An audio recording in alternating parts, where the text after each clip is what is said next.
Hello my friends and welcome back to the You Can Do TV channel.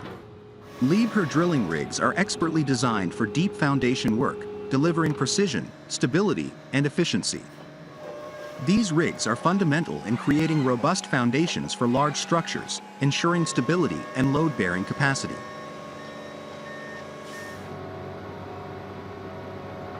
The operation begins with the solid undercarriage, which offers excellent stability and low ground-bearing pressure, making it suitable for various terrains. The upper carriage features a small swing radius, allowing the rigs to function effectively in confined spaces. Their parallel kinematics with a large working area enable the leader to fold back, simplifying transport and setup. Central to the deep foundation process is the rigid leader, which can absorb high torque and is equipped with a rope crowd system for significant pull forces. All winches are mounted on the leader, providing a direct view for the operator, enhancing precision during operations. The rigs employ the powerful BAT series rotary drive, known for its exceptional torque and optimal operating comfort, essential for drilling deep foundations. Liebherr's diesel engines, characterized by low emissions and efficiency, power the rigs. The Litronic control system includes features such as cruise control for drilling, joystick control for machine functions, automatic shake-off for tools, and a leader inclination memory, all contributing to operational efficiency and ease of use. Safety is a priority, with features like acoustic and optical warnings, walkways, safety rails, and cameras ensuring secure operations. Liebherr rigs utilize Kelly bars with overlapping elements to minimize wear, and precise casings and drilling tools to enhance performance and durability.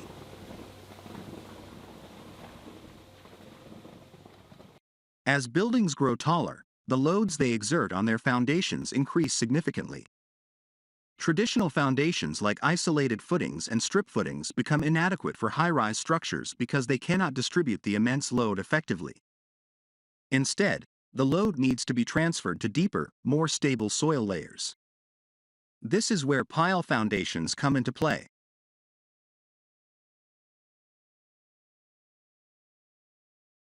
Pile foundations are long, slender columns made of materials like concrete, steel, or timber, driven deep into the ground. They provide support by transferring the load from the building to stronger soil layers or bedrock beneath. Pile foundations can be categorized into two main types: displacement piles and replacement piles. Displacement piles are driven into the ground using a hammering process. The pile itself displaces the soil, compacting it around the pile. Although effective, this method has fallen out of favor due to its disadvantages, such as high noise levels and vibrations that can affect surrounding structures.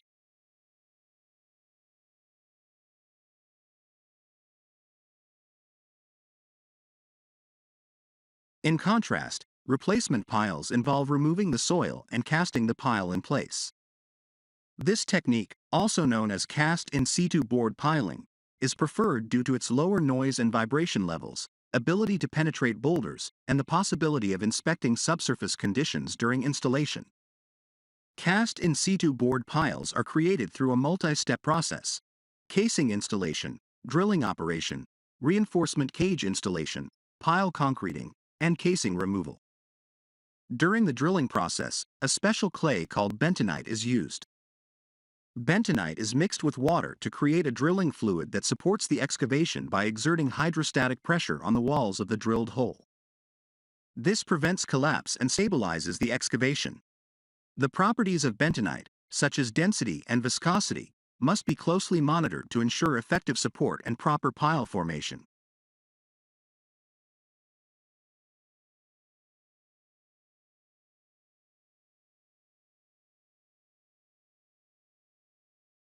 The viscosity of bentonite is checked using the Marsh funnel method, where bentonite is poured into a funnel and the time taken for a set volume to flow through is measured. Optimal viscosity ensures proper circulation and support.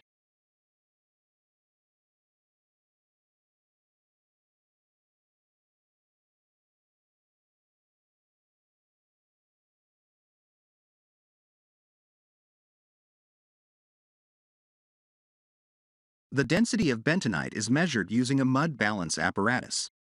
The bentonite slurry is placed in a cup on a balance, and the density is recorded when the balance is level. Standard density values range from 1.12 to 1.25 grams per milliliter.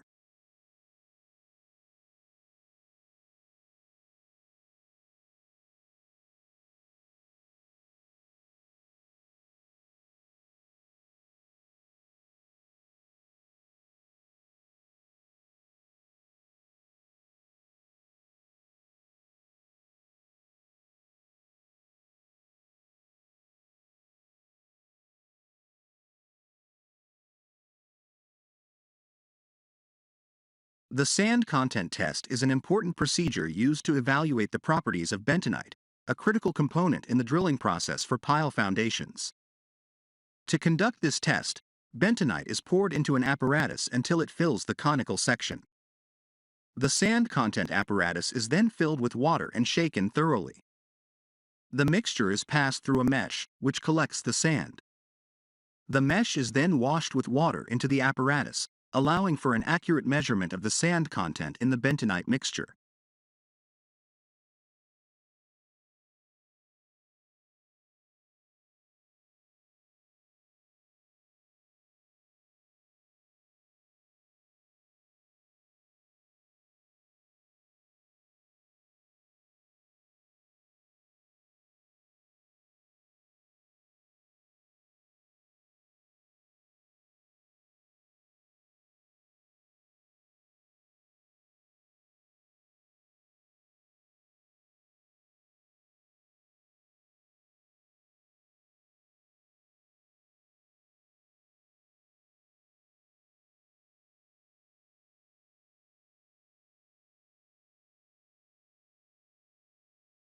The drilling process for pile foundations requires the use of various tools, depending on the nature of the ground layers. For soil layers, tools such as soil augers and soil buckets are used. For rock layers, rock augers and rock buckets are necessary, and for extremely hard rock, core barrels with roller bits are employed. During drilling, soil and rock particles are collected into buckets and removed from the drilling area. After reaching the required depth, the bottom of the pile bore is cleaned using a cleaning bucket.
The next major step in the pile installation process is concreting.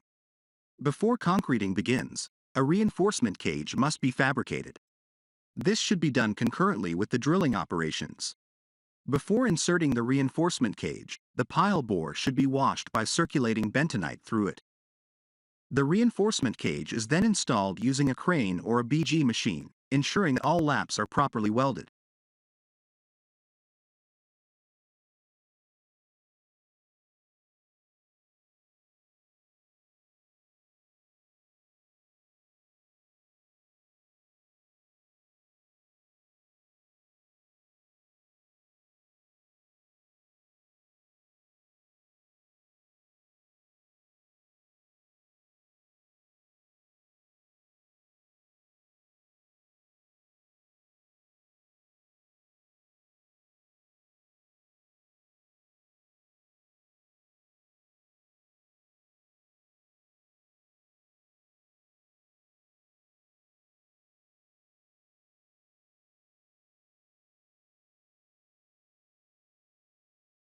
For the concreting process, tremie pipes are used.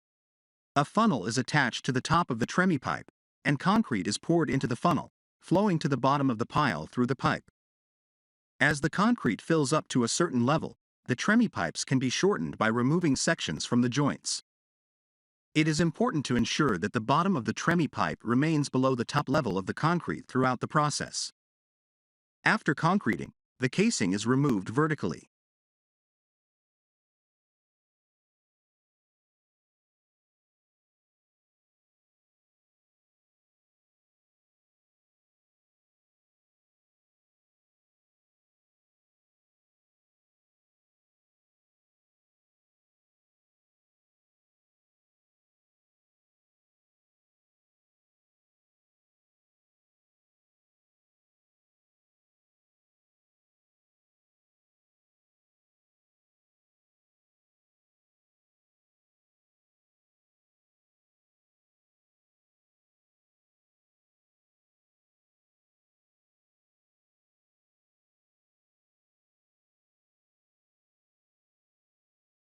The concrete used in pile foundations must be tested for strength before being poured.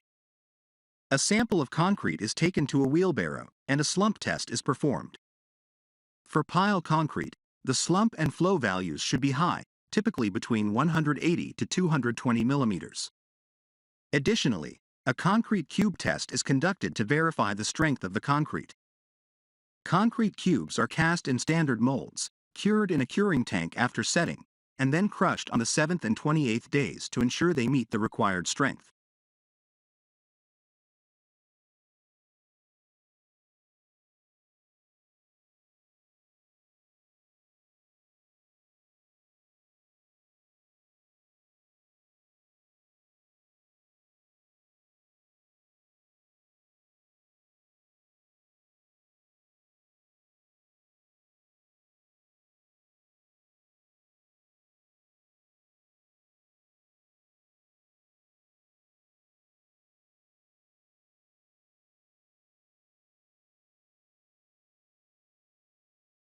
After casting, piles are tested to ensure they can function properly. The Maintained Load Test, MLT, is a comprehensive and time-consuming test used in piling work. To conduct this test, the surface near the pile is improved to bear the surcharge weights of the concrete cubes. A jack is fixed over the center of the pile, with a main beam placed over the jack. Sub-beams are then positioned over the main beam, and a load cell is installed between the jack and the main beam. Dial gauges are fixed to the pile to monitor the test.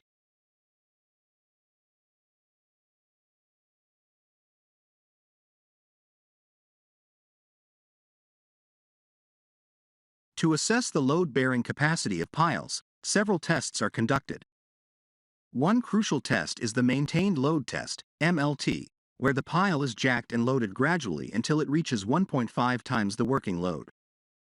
The gross settlement of the pile should be less than 25 millimeters, and after unloading, the net settlement should be less than 12 millimeters.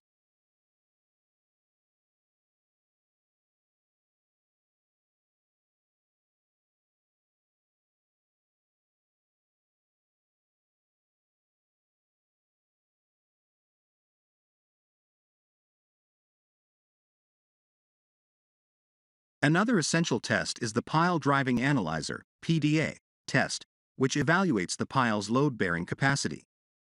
The pile must first be hacked down to sound concrete and built up to the required level. After the concrete has achieved the necessary strength, the PDA test is performed. A cushion surface is prepared on the pile using plywood or steel sheets, and drop plates are placed on top. Then, a loading frame is fixed over the pile, and the casing is cut at 4 places with equal gaps between the cuts.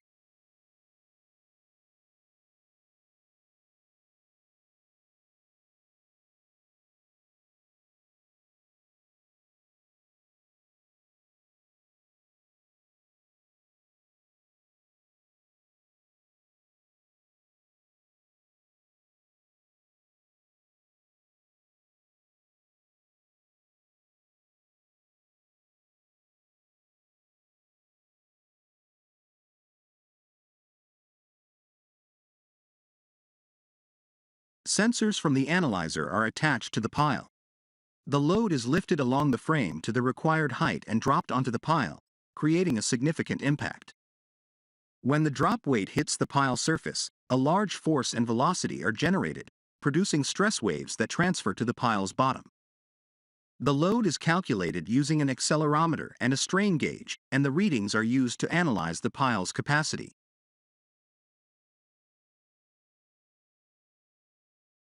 The sonic caliper test, performed after washing the pile shaft, assesses the pile's shape and integrity. A winch unit is placed at the center of the pile shaft, and a sensor unit is moved downward at a speed of 4 meters per minute. The sensor unit emits and receives ultrasonic waves, recording them as it descends. The depth and verticality of the pile shaft are measured using a digital encoder.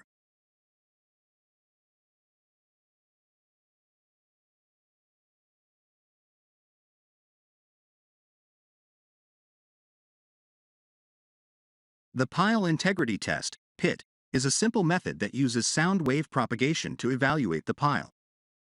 A small hammer impacts the sound concrete at the pile's top, and an accelerometer measures the response of the reflected wave. This test can easily identify defects such as necking, bulging, and soft zones within the pile.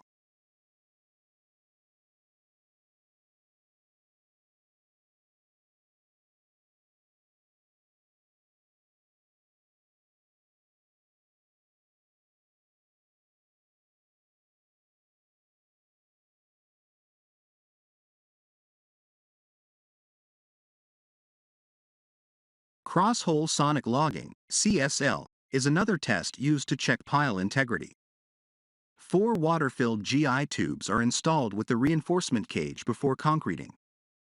Once the pile reaches the required strength, the emitter and collector probes are lowered along the tube to the pile's bottom. As the probes are lifted gradually, they transmit signals that measure the wave speed through the concrete. The resulting waterfall diagram on a computer screen shows the pile's integrity.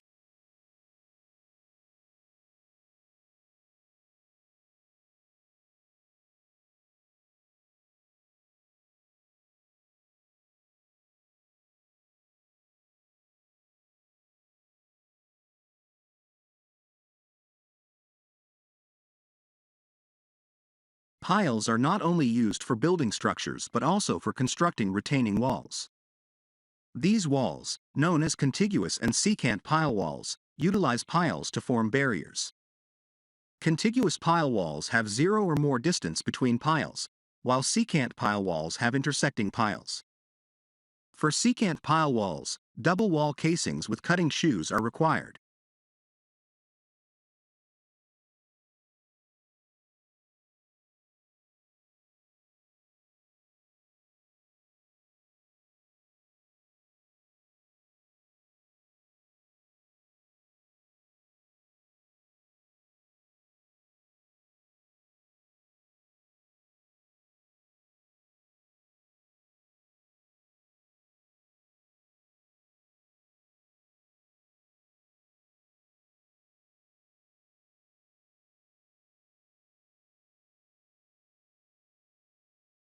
Diaphragm wall construction is a method used to create deep, robust retaining walls that provide significant support for excavations and structures. These walls are typically constructed from reinforced concrete and are crucial in urban environments where space is limited and deep excavations are necessary. Diaphragm walls are often used in the construction of basements, tunnels, and underground structures, as well as in foundations for high-rise buildings.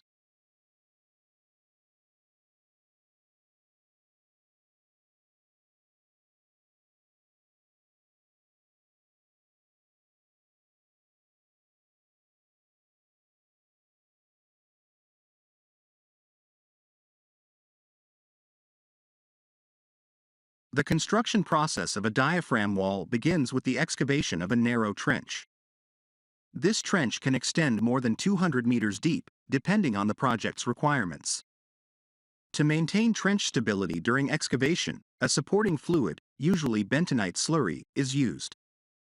This slurry exerts hydrostatic pressure on the trench walls, preventing collapse.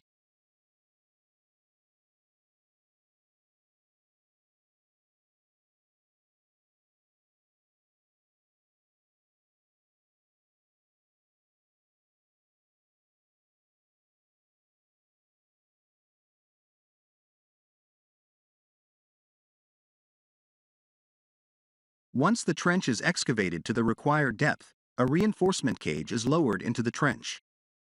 This cage is typically prefabricated and designed to provide additional strength and stability to the final structure. After the reinforcement cage is in place, the trench is filled with concrete. The concrete is poured using a tremie pipe, which ensures a continuous flow and prevents segregation by keeping the concrete submerged under the slurry. As the concrete is poured, it displaces the bentonite slurry, which is then collected and recycled for use in subsequent sections.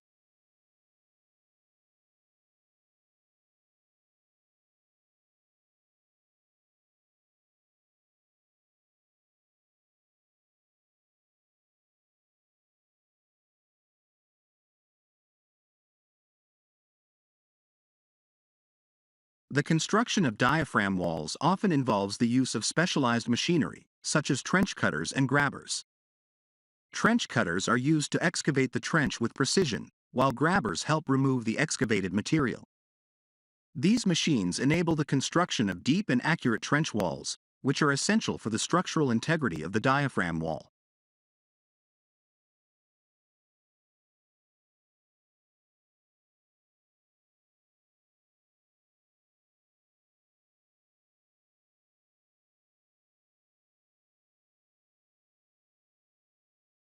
One of the significant advantages of diaphragm wall construction is its ability to form a watertight barrier. This is particularly important in areas with high groundwater levels, as it prevents water ingress and provides a dry working environment for subsequent construction activities. Additionally, diaphragm walls can withstand significant lateral loads, making them ideal for supporting adjacent structures and minimizing ground movement during excavation.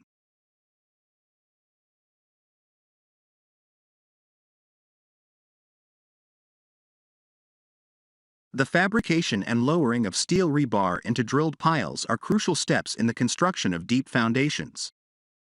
The process begins with the fabrication of steel rebar cages.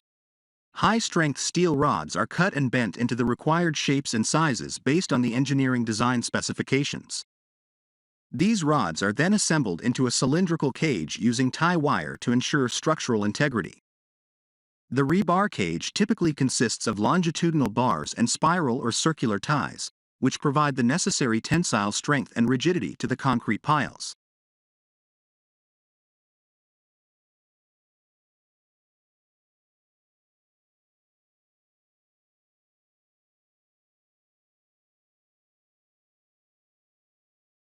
Once the rebar cages are fabricated, they undergo rigorous inspection to ensure they meet design and quality standards.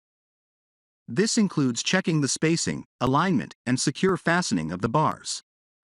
Proper fabrication is essential as it directly affects the performance and durability of the piles.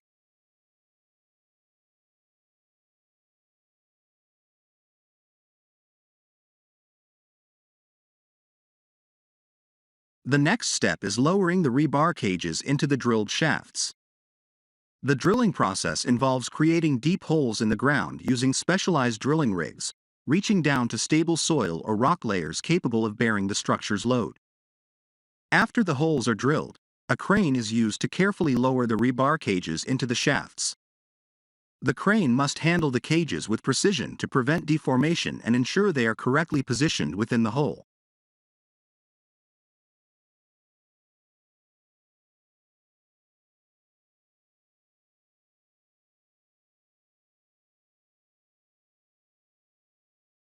The rebar cages are often equipped with spacers to keep them centered in the shaft, ensuring adequate concrete cover on all sides for protection against corrosion.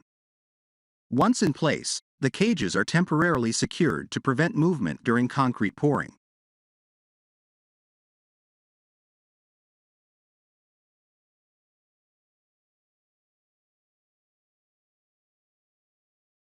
In this video, we explore the construction process of the Managawa Bridge substructure, covering the stages from excavation to the placement of footing rebar, formwork, and concrete pouring. This video is part of the How Abutments Are Made, focusing specifically on the pile head processing of cast-in-place piles.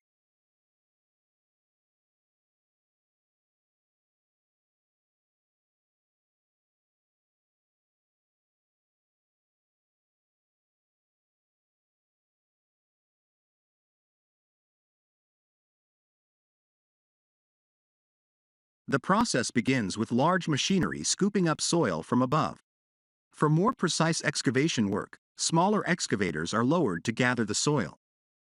At this stage, the primary task is excavation, which sets the foundation for subsequent construction activities.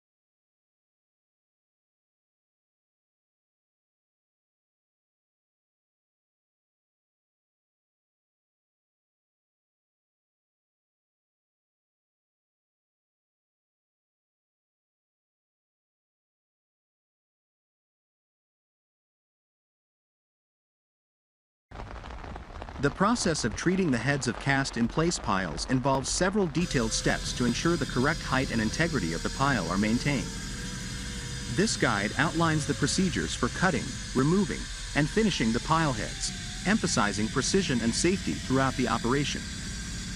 Cutting the pile to the planned height. The initial step in pile head treatment is to cut the pile to the designated height.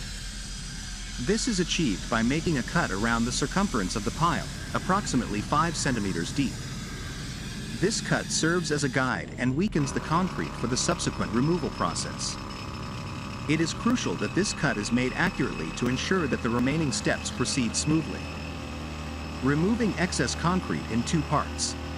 Once the guiding cut is made, the excess concrete is removed in 2 parts, the upper half and the lower half. For the upper half, the concrete is first cracked using wedges known as sari-ya. Holes are drilled into the pile with a rock drill at strategic locations to insert these wedges.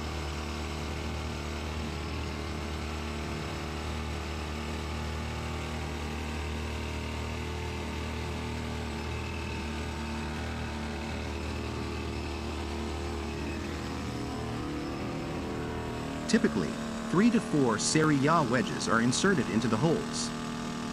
The inserted wedges are then struck with a breaker, causing the concrete to crack along the predetermined lines. Once cracked, the broken pieces are lifted and removed using a crane. The presence of a rebar cover often facilitates this lifting process, making it relatively straightforward. The same steps used for removing the upper half are repeated for the lower half. The wedges are placed slightly above the cut line, ensuring effective cracking and removal. After cracking, the lower half is also removed with the help of a crane. This systematic approach ensures that the pile head is treated evenly and effectively, maintaining structural integrity.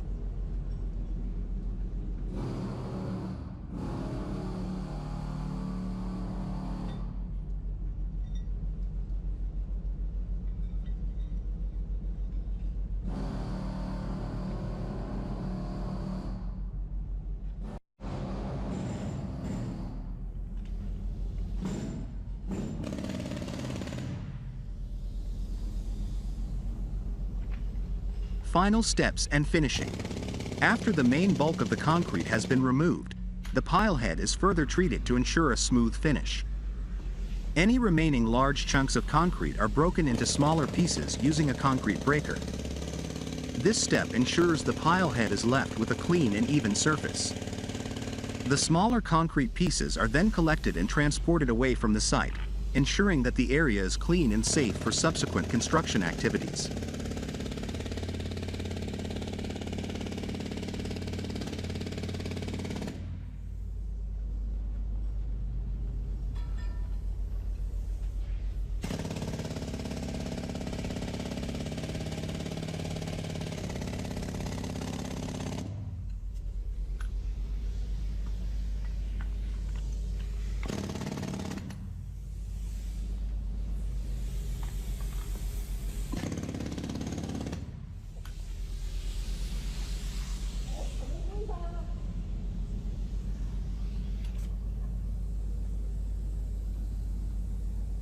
Inspection and completion. The entire process of pile head treatment is concluded with a final inspection by the project client. This step ensures that all stages of the process have been completed to the required standards and specifications. The inspection involves checking the height, finish, and overall integrity of the pile head, confirming that it meets the project's requirements. Detailed step-by-step process.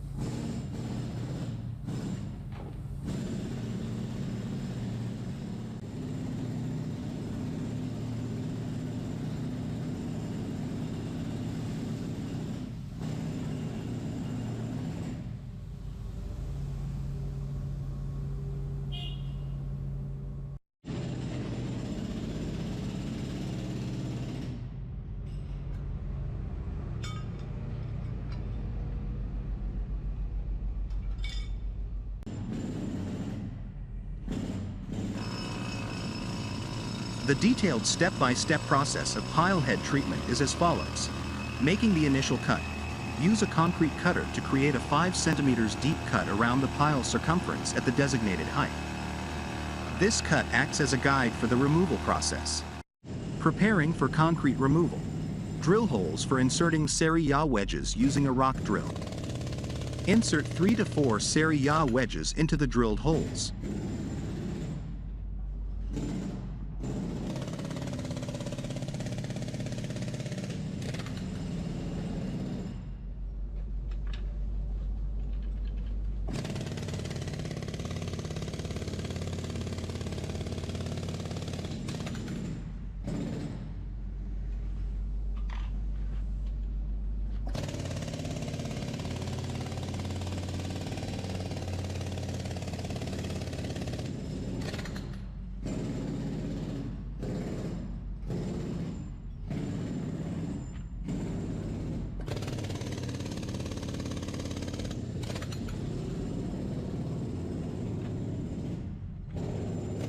Cracking the concrete.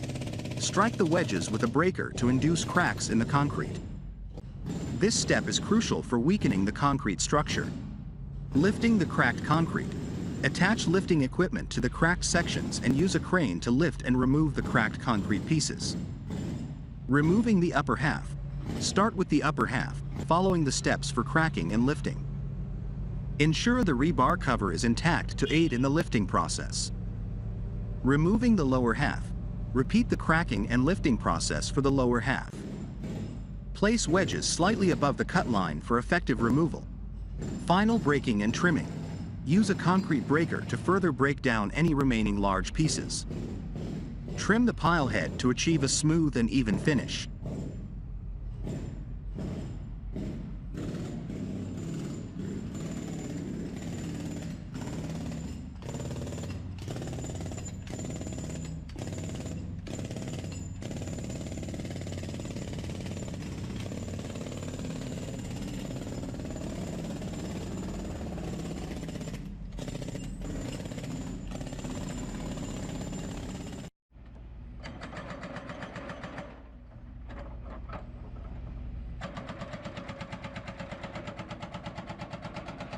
Transporting debris. Collect and remove the broken concrete pieces from the site to maintain a clean and safe working environment. Final inspection. Have the completed work inspected by the project client to ensure all specifications are met and that the pile head treatment is complete.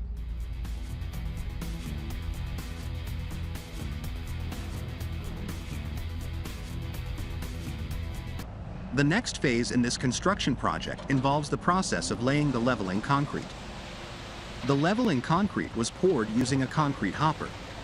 During this procedure, it is crucial to ensure safety by clearing the area beneath any suspended loads to prevent accidents. The concrete is then spread and leveled with a trowel to achieve the specified height and smoothness.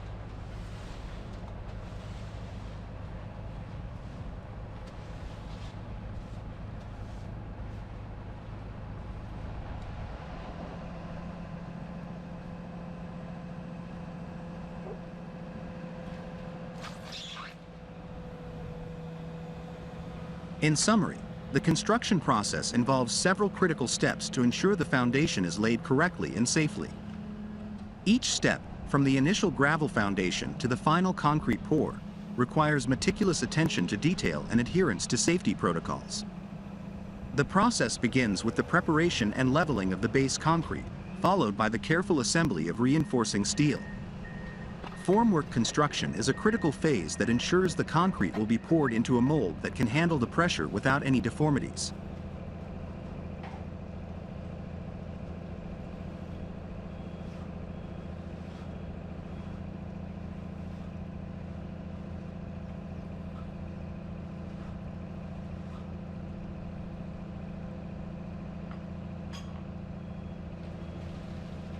Pumping concrete with precision is essential for a uniform and strong foundation, and the use of vibrators ensures the concrete is well compacted and free of air voids. Finally, the curing process, involving water treatment, helps prevent cracks and ensures the longevity and strength of the concrete.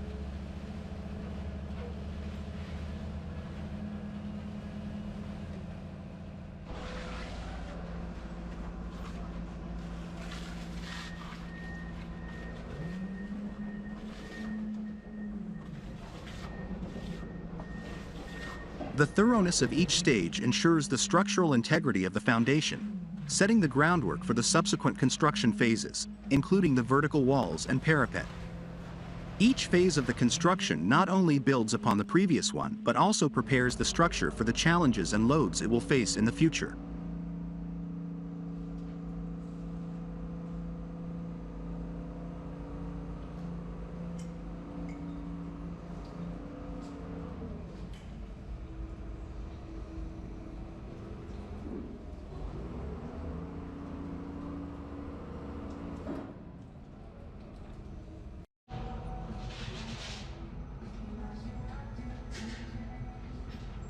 Following the leveling concrete, the next task is the assembly of the reinforcing steel. This involves assembling the tie bars for the piles and then constructing the rebar framework for the footing sections. Once the rebar for the footing is nearly complete, workers proceed to the formwork stage.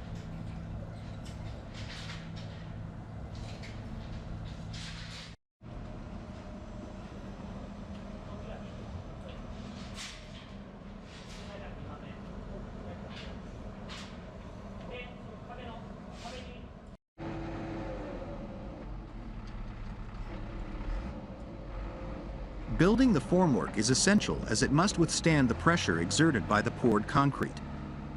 The formwork's position and the concrete height are double-checked to ensure they are correct in preparation for the concrete pour.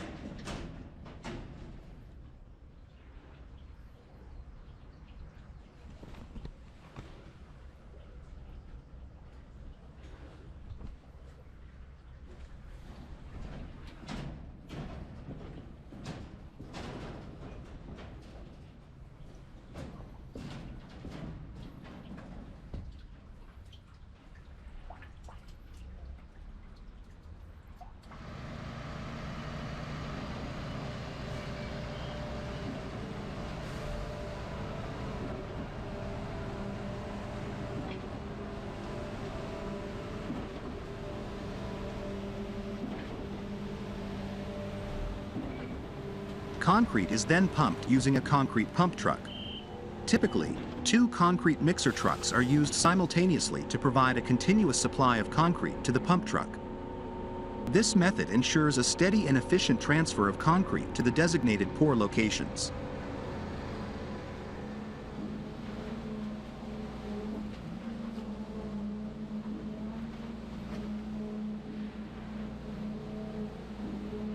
The pouring process for the footing sections is illustrated, highlighting a significant pour of approximately 200 cubic meters of concrete on this particular day. To ensure the concrete is compacted properly and free of air pockets, a vibrator is used to induce vibration within the concrete.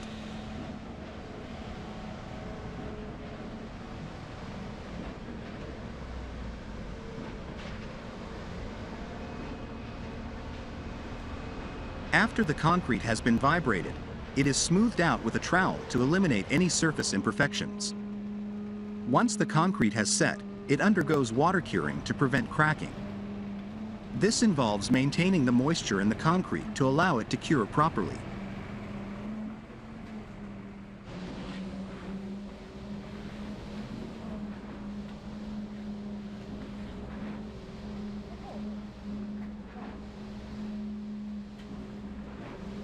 With the concrete pouring for the footing now complete, workers have successfully covered the excavation to the footing concrete pour stages in this project. The next video installment will focus on the construction of the vertical walls and the parapet.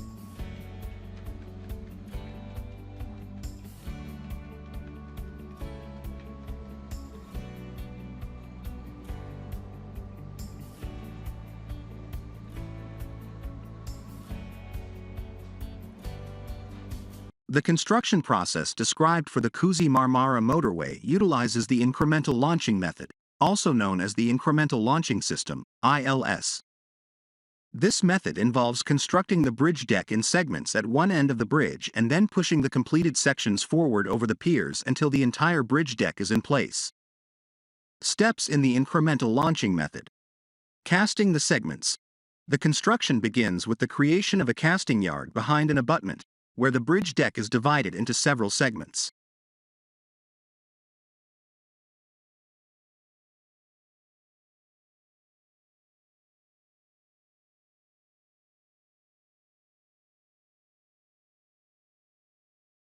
Each segment is cast in place and then allowed to cure. Reinforcement and PT sleeve installation. For the first stage, approximately 45 tons of reinforcement and post-tensioning PT sleeves are installed. Inner formwork closure. The formwork for the inner part of the segment is closed in preparation for concrete pouring. Concrete pouring. The concrete for the segment is poured over 2 days. The first day's pour is approximately 280 cubic meters.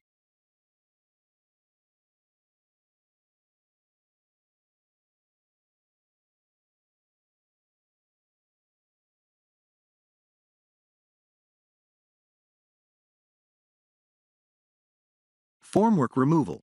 After the concrete has set, the formwork is removed on the third day. Top formwork installation and pulling of inner formwork. The top formwork is installed, and the inner formwork is pulled out. Cantilever reinforcement installation.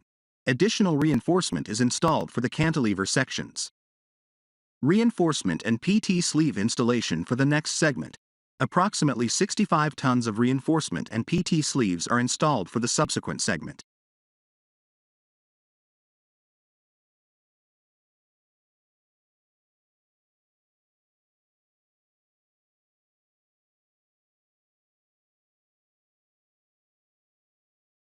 Second concrete pouring. The second segment involves pouring about 480 cubic meters of concrete over 2 days. Cable installation. Post-tensioning cables are installed, which will be tensioned later to provide structural integrity. Post-tensioning. The cables are tensioned to pre-stress the concrete, ensuring the segment's durability and strength. Incremental launching. The completed segment is pushed forward at a rate of approximately 5 meters per hour. Within 10 hours, about 55 meters of the bridge deck is launched.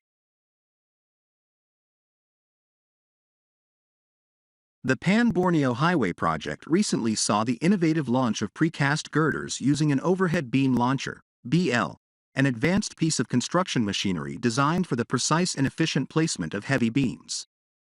This machinery is critical for modern bridge construction, where precision and efficiency are paramount.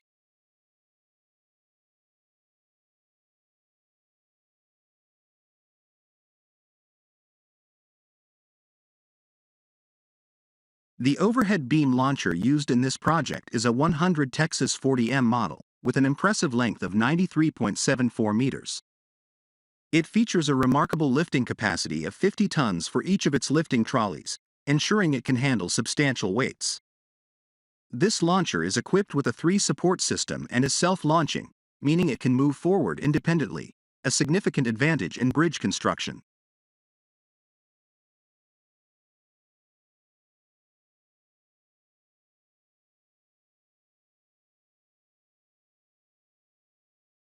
One of the key technical features of this beam launcher is its rack and pinion system, which facilitates the winch trolley's translation and the self-launching mechanism. This system ensures smooth and precise movements, critical for the safe and accurate placement of precast beams. The launcher is composed of jointing main truss modules, which provide structural integrity and allow for flexibility in handling various beam sizes and weights.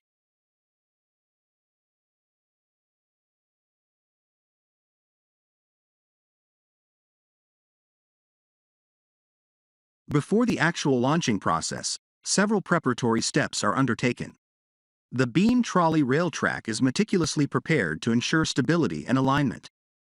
Concurrently, the precast beams are transported to the site, requiring careful planning and coordination to avoid delays.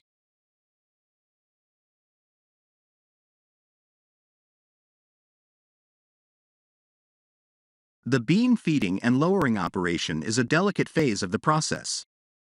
Once a precast beam is positioned correctly on the launcher, it is carefully lowered into place.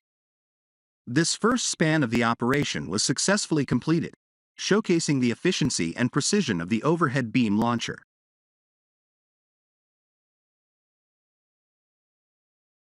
After the completion of a span, the launcher is reversed for dismantling.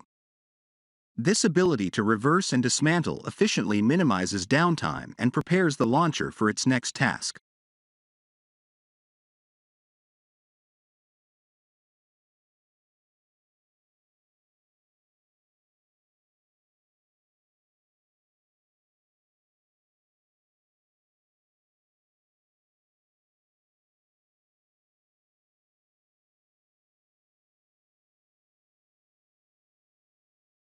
Using cranes to lift and install bulb T bridge beams requires precision and careful planning to ensure safety and efficiency.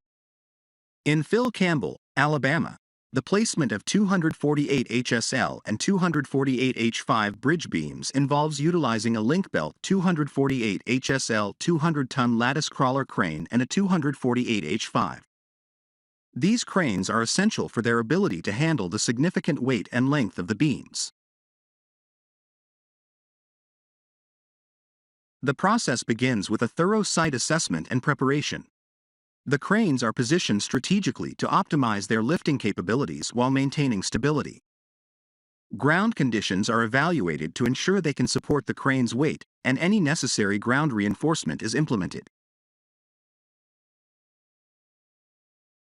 Before lifting, rigging teams attach the beams to the crane's hook using heavy-duty slings and spreader bars, ensuring an even distribution of weight. The cranes then lift the 135 featuring 41.1 meters beams, weighing 120,000 lb, 54,431 kilogram, to a height of 120 featuring 36.5 meters. This is done with extreme care to avoid any oscillation or sway, which could compromise the operation. Once the beam is lifted, the crane operator maneuvers it into place over the bridge supports. Spotters and ground crews communicate closely with the operator to guide the beam precisely into position. Once aligned, the beam is gradually lowered and secured. Throughout the operation, safety protocols are rigorously followed, including load testing and regular equipment inspections. These techniques ensure the successful and safe installation of the bulb T bridge beams, contributing to the structural integrity of the bridge overpass in Phil Campbell. Cranes play a critical role in bridge construction, particularly in tasks involving the lifting and placement of heavy pre-stressed concrete beams. In the scenario of setting pre-stressed concrete bridge beams over the CSX Railroad near Sydney, utilizing 175-ton and 100-ton cranes is essential for ensuring the project's efficiency and safety.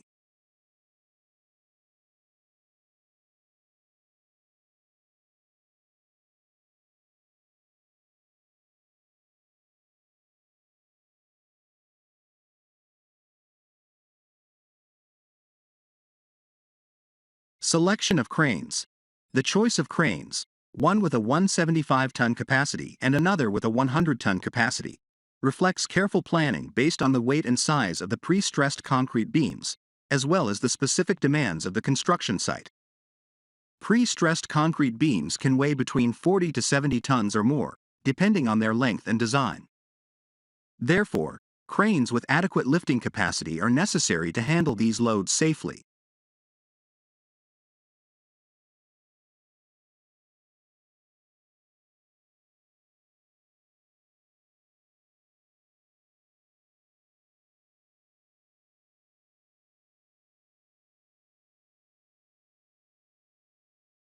Coordination and placement. In a complex environment like the CSX Railroad, coordination is paramount. The 175-ton crane, typically positioned at one end of the beam, is responsible for lifting the heavier end or the middle segment if the beam is exceptionally long. Meanwhile, the 100-ton crane can assist by lifting the other end. This tandem operation allows for a balanced lift, ensuring the beam remains stable and minimizes stress, which is crucial for maintaining the integrity of the pre-stressed concrete.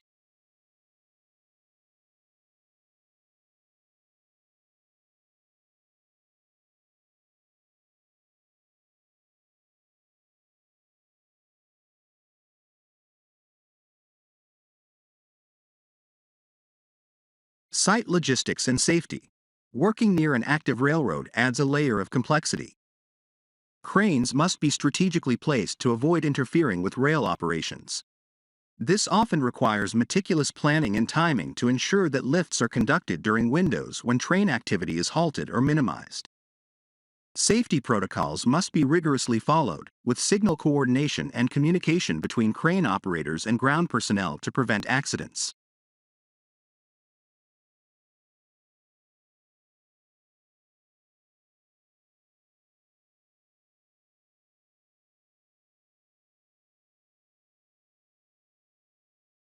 Foundation and stability.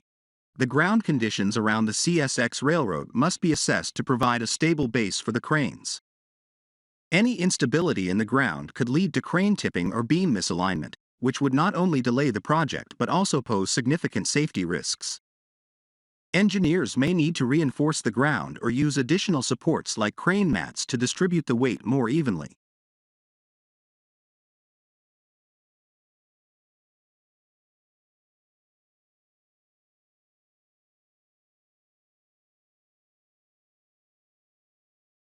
Precision and control. Cranes must operate with precision when positioning the beams onto the bridge structure. This requires skilled operators who can control the cranes with exact movements, ensuring the beams are placed within millimeters of their intended positions. The use of modern crane technology, such as computer-aided controls and sensors, can enhance accuracy and efficiency during these critical operations.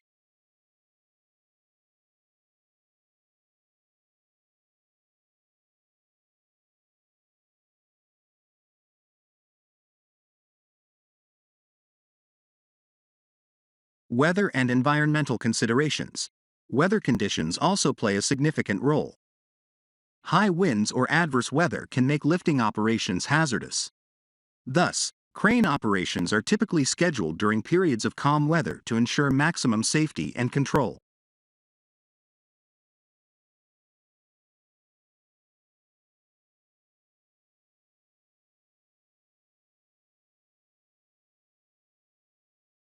The 62I placer spreader played a crucial role in constructing a 3.8 kilometers, 2.4 miles long and approximately 7.9 meters, 26 feet wide concrete link road in Conroe, Texas. This new machine led the Wirtgen full-line paving train, which is known for its efficiency in creating continuously reinforced concrete pavement, CRCP. CRCP is favored for its low maintenance and exceptional durability, making it a cost-effective choice.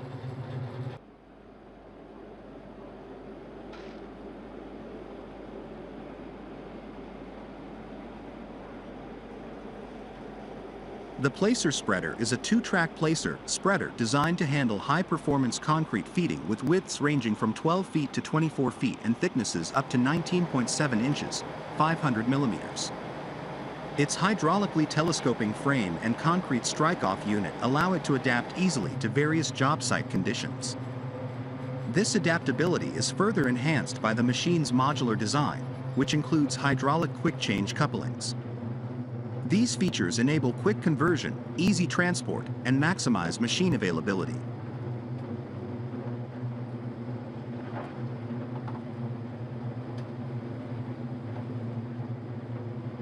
The machine's powerful feeder conveyor, which can fold rapidly, operates with an intelligent control concept to ensure continuous concrete supply to the slip-form paver that follows. This ensures efficient, homogeneous spreading of concrete. The placer spreader's control system offers precise operation via stringline scanning, 3D applications without a string line, or the Autopilot 2.0 system, enhancing accuracy and efficiency.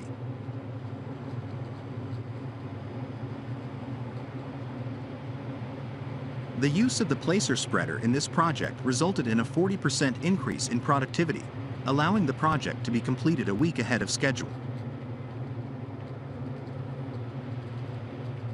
In the far south of the country, near Lindau on Lake Constance, road resurfacing has begun on the A96. To complete the 6.8-kilometer stretch up to the Weissensburg Junction, both the base and binder layers of the road are being installed. Traffic will be redirected to the opposite lane during this process.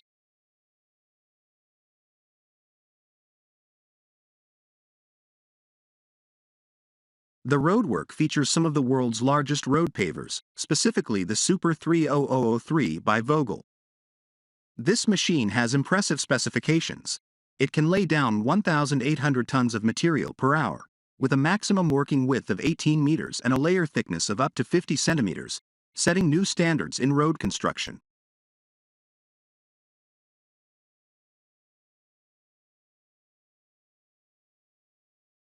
Cutter GM and Company. KG from Memmingen is the company executing this project. On the A96, the machine's installation performance is crucial. The base and binder layers must be laid seamlessly at a width of 12 meters, achieving the highest level of flatness and pre-compaction.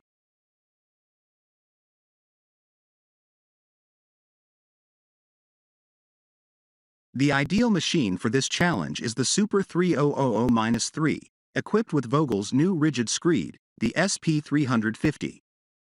This screed has a basic width of 3.5 meters and ensures perfect flatness across its width with stiff bracing, and in the high compaction version, it includes tampers and pressure bars for optimal pre-compaction.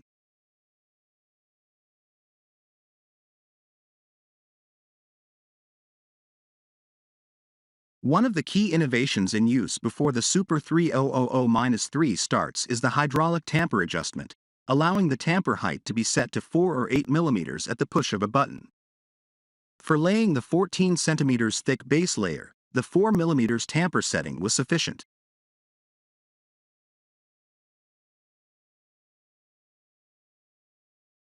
To ensure continuous, uninterrupted operation, the paver must be consistently supplied with material.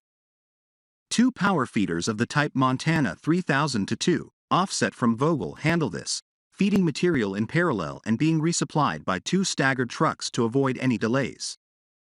This setup allowed for up to 4,000 tons to be laid each day, almost dust-free.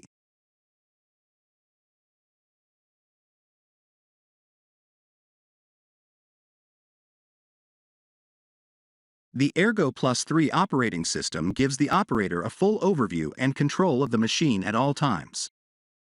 Leveling is managed by the Vogel Multiplex Ski Sensor System, which is ideal for such tasks. It can detect and automatically correct even long uneven stretches, providing a perfect foundation for subsequent layers.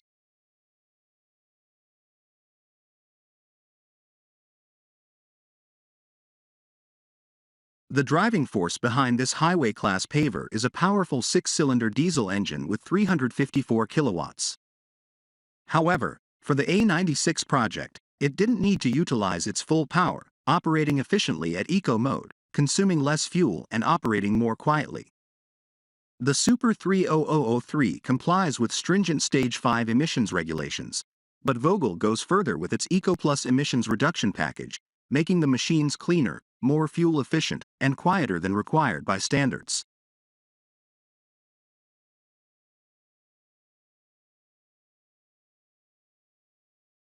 The reconstruction of the Jammu Udhampur highway is a monumental undertaking aimed at enhancing connectivity, reducing travel time, and improving infrastructure in the region.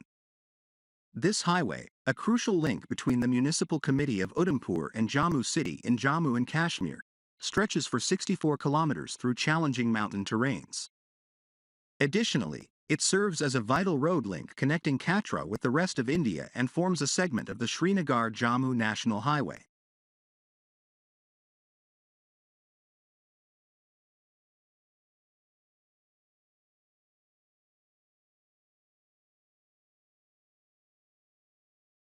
Funded by the government of Jammu and Kashmir and executed by the National Highway Authority of India, the project involves transforming the existing highway into a 4-lane road equipped with upgraded bitumen pavement, modern traffic signboards, footpaths, toll offices, traffic signals, and the construction of new tunnels to minimize road curves.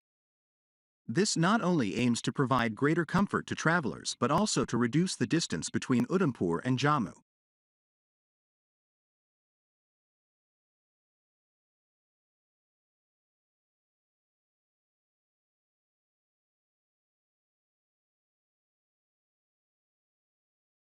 Given the highway's strategic importance as a vital link between Jammu and Kashmir and the rest of India, the project's significance cannot be overstated. Heavy traffic, including military movements and tourist traffic headed to destinations like Vaishno Devi and Srinagar, underscores the critical role this highway plays in the region's transportation network. Approximately 15,000 vehicles ply this route daily, with a significant portion comprising defense vehicles alone. Therefore, completing the project ahead of schedule was imperative to ensure uninterrupted connectivity and operational efficiency.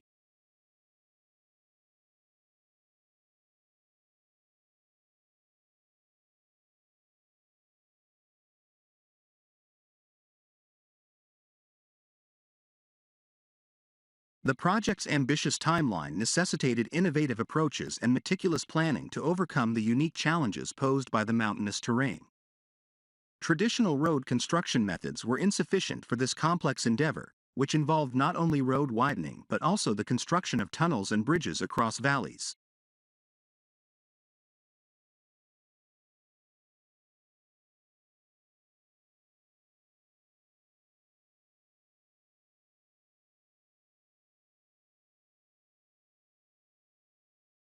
One of the key innovations employed in the project was the standardization of bridge spans, allowing for the prefabrication of superstructures. This approach enabled simultaneous construction at multiple sites, significantly accelerating the project timeline.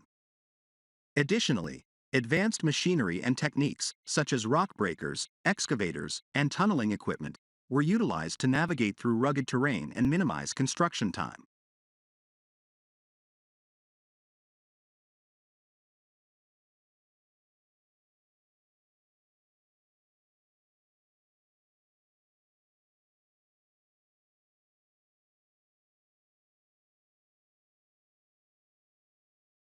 In the tunnels, unconventional methods such as the use of an L-cut drum cutter and road headers were deployed to expedite excavation and rock cutting. These innovative solutions proved effective in overcoming skepticism within the engineering community and demonstrated the feasibility of unconventional approaches in challenging environments.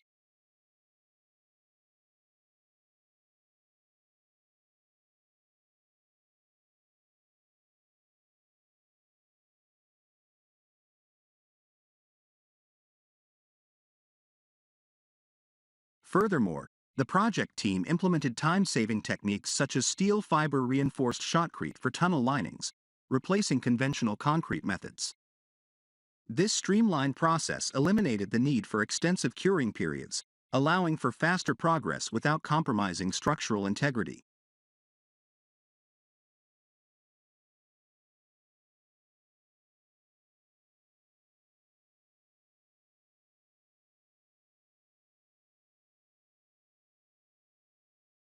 Despite facing daunting obstacles such as steep gradients and challenging topography, the project team demonstrated resilience and adaptability. For instance, when confronted with a hill obstructing the highway route, engineers executed a multifaceted approach involving extensive excavation and land leveling to ensure smooth passage for vehicles.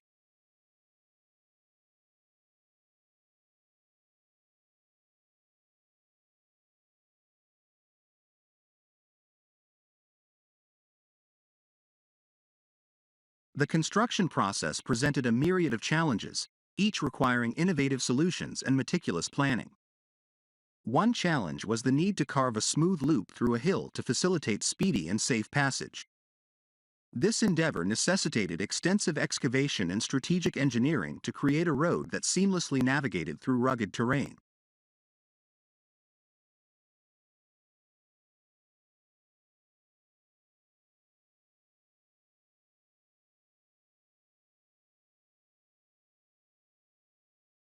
The engineers faced a unique set of challenges due to the varied rock strata of the young mountain range. This required the construction of long sections of retaining walls to protect the road from debris and rockfall. To address this, the team adopted a combination of techniques, including conventional reinforced concrete retaining walls, gabion walls, and other innovative approaches tailored to the specific geological conditions encountered.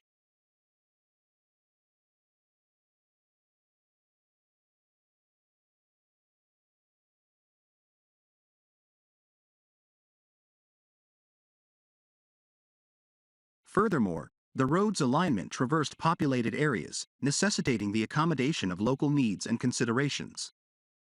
Engaging with local communities and authorities, the project team worked to mitigate disruptions and ensure that the road construction aligned with the socio-economic dynamics of the region.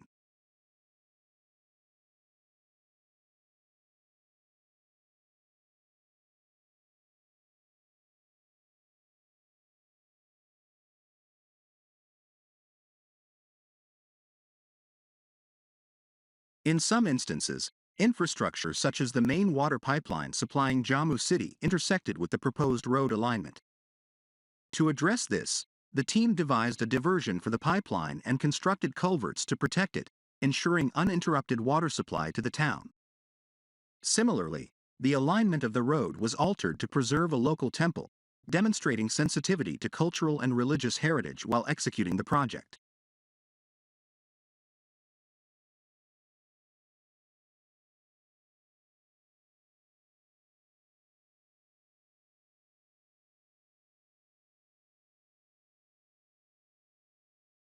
Throughout the construction process, the project team exhibited a proactive approach in addressing challenges related to terrain, weather, and local demands. This proactive stance, coupled with efficient traffic management, ensured minimal disruption to vehicular movement during the construction phase.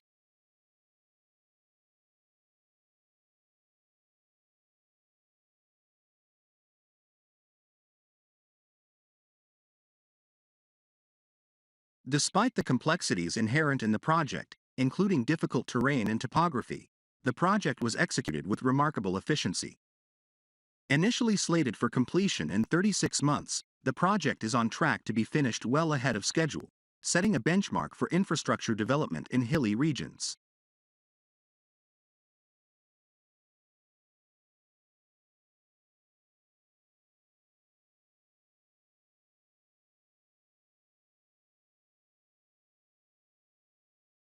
The success of the project can be attributed to the collaborative efforts of nearly 8,000 workers deployed across the 65-kilometer stretch. Incentives were provided to workers for completing tasks on time, fostering a culture of dedication and efficiency.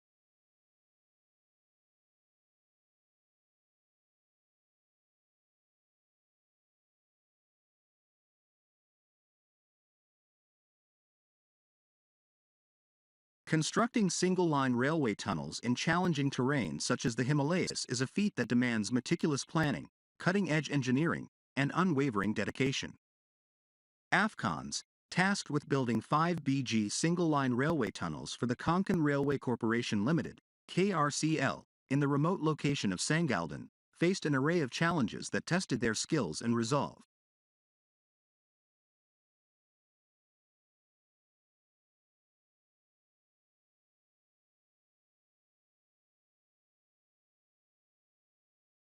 Situated approximately 185 kilometers from Jammu, Sangaldan posed significant logistical challenges.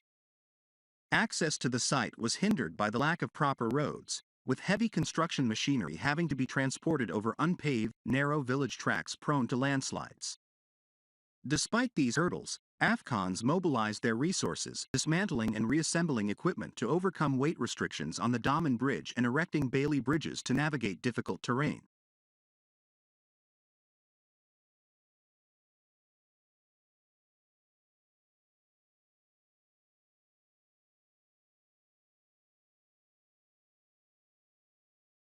However, logistical obstacles were not the only concern. The complex geological variations of the region, ranging from soft clay to hard rock formations, added another layer of complexity to the project. The presence of the Mari thrust, which separated the soft clay from the hard rock formations, necessitated careful alignment adjustments during tunneling.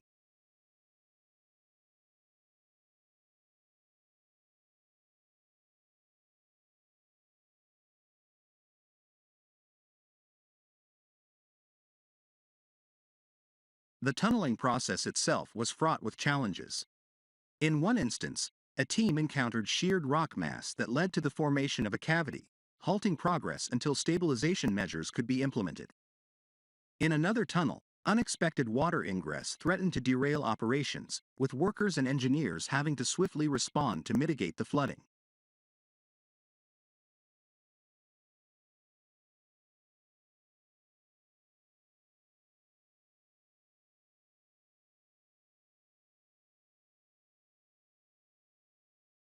Safety was paramount throughout the construction process.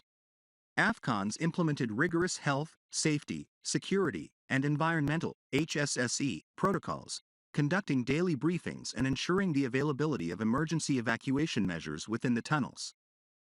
Despite the remote and hazardous working conditions, Afghans achieved an impressive safety record, completing millions of man-hours without a lost time incident.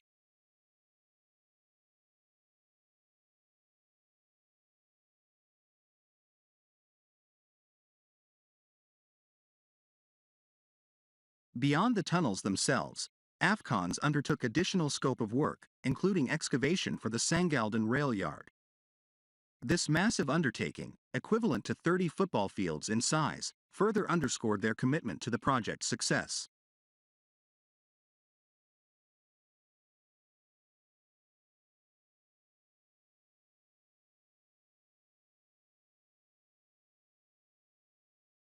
The challenges extended beyond technical and logistical aspects.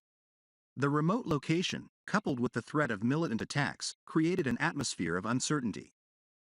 However, through coordination with local authorities and security forces, Afghans managed to maintain employee morale and ensure the safety of their workforce.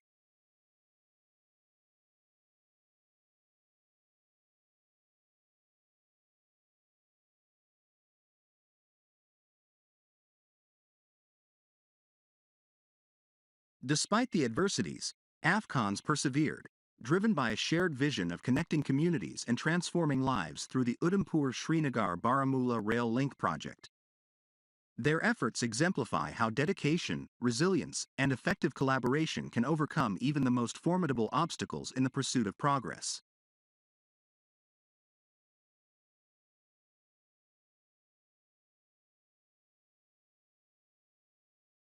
The Dasa hydropower project is a monumental undertaking on the Indus River, set against the picturesque backdrop of Dasa town in district Kohistan, Upper Khyber Pakhtunkhwa, Pakistan.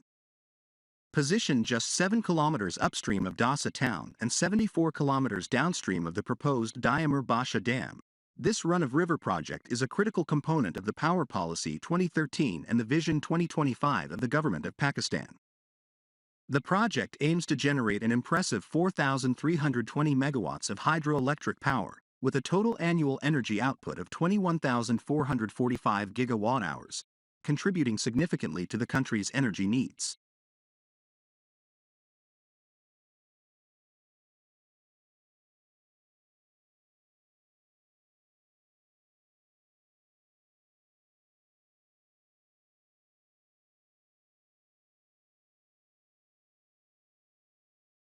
The Dasa hydropower project is executed in two stages, with Stage 1 alone generating 2,160 megawatts through 6 units, each capable of producing 360 megawatts.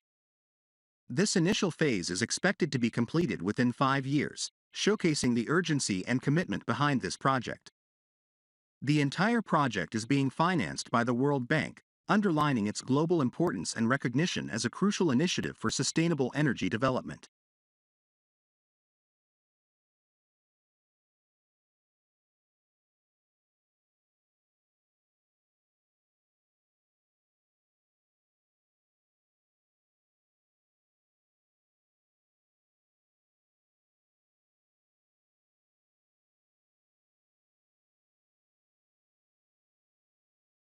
The journey of the Dasa hydropower project began in 2019, and while it faced initial delays due to funding and land acquisition disputes, it resumed in 2020 with the World Bank contributing a significant $700 million of the total $4.2 billion required for the endeavor. This financial support aligns with the vision of Prime Minister Imran Khan to reduce Pakistan's dependence on non-renewable energy sources.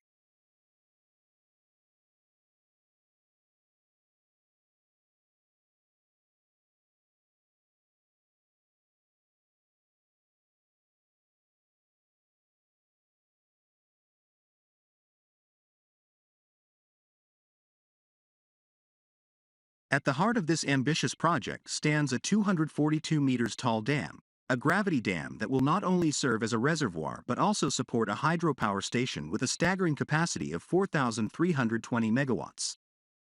This hydropower station will be built in two stages, each producing 2,160 megawatts. The expected completion date for the first stage is late 2024, with Stage 1 slated to finish by early 2025.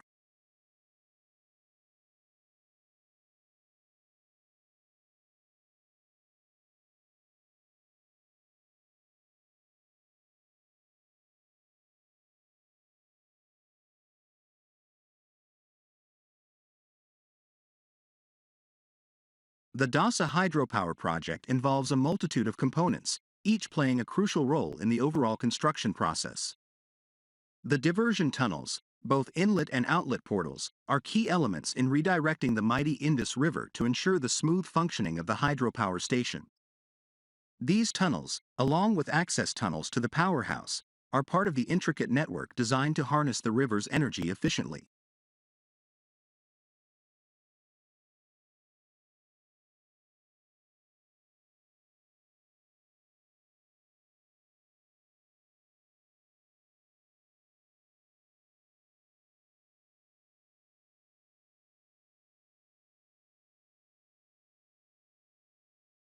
A starter dam equipped with a cutoff wall facilitates the diversion of the Indus River, creating the necessary conditions for the construction process.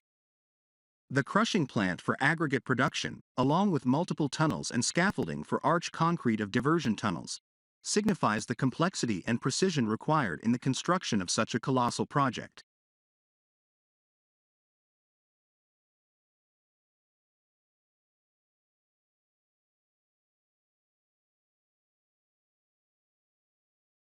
The involvement of China Gejoba Group in the main civil works, which began in February 2018, showcases the collaboration between nations in the pursuit of sustainable energy solutions.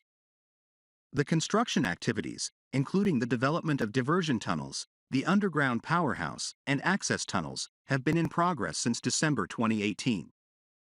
The scope also extends to essential infrastructure like the Right Bank Access Road, the relocation of Karakoram Highway, Project Colony, 132 kilovolts transmission line, and resettlement sites for affected people.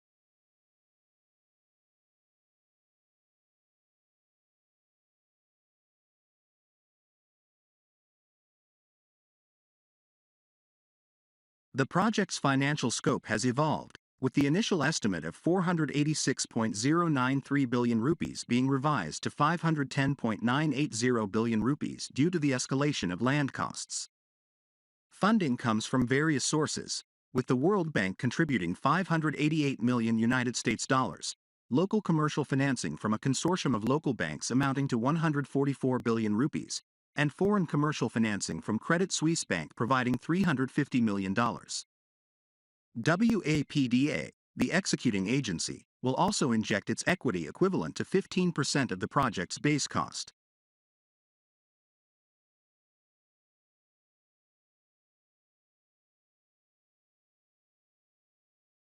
In a significant development on April 1, 2020, the World Bank approved an additional $700 million in financing. These funds are earmarked for the 765 kilovolts transmission line, a critical component that will complete the first 2,160 megawatts phase of the project on the Indus River. This financial injection reflects the global support and recognition of the Dasu hydropower project's importance in contributing to sustainable energy solutions. Nestled at the confluence of the mighty rivers Sutlej and Chenab, just 7 kilometers away from the bustling city of Alipur, the Panjnad Barrage stands as a testament to Pakistan's rich history of water management. Constructed during the years 1925 to 1929 under the Sutlej Valley Project, this engineering marvel was designed to handle 0.45 million CUSECS of water, later recommissioned in 1932 for an increased discharge capacity of 0.7 million CUSECS.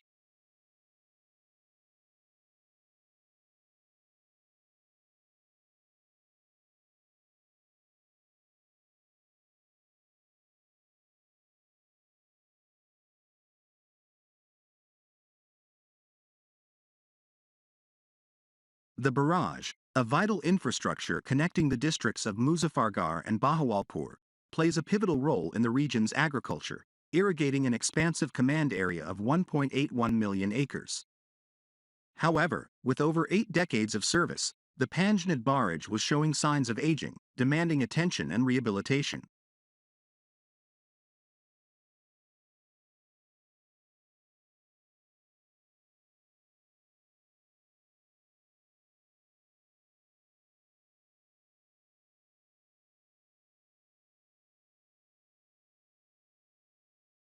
In 2018, a landmark initiative was undertaken to breathe new life into this iconic structure.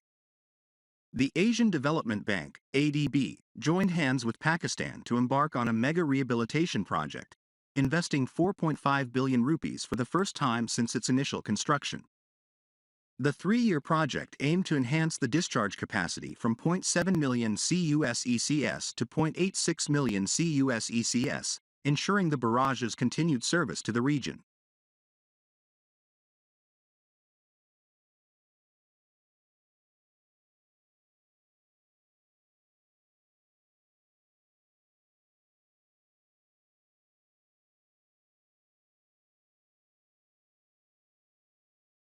As the agricultural backbone of the nation, Punjab's irrigation system is integral to sustaining the livelihoods of millions. The Panjnad Barrage, with its three canals, Panjnad Canal, Abasia Canal, and Abasia Link Canal, serves as a lifeline to a vast cultivated command area of 1.62 million acres.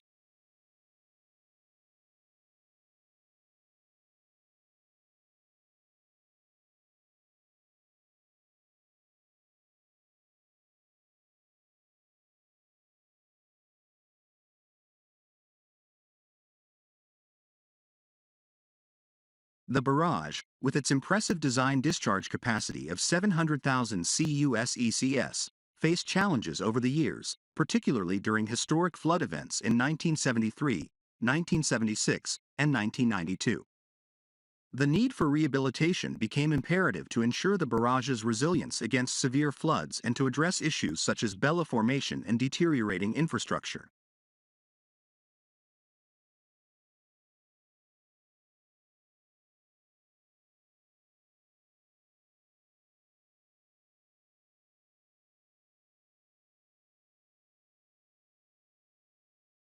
The rehabilitation and upgrading process, executed under the Punjab Irrigated Agriculture Investment Program, involved a comprehensive approach.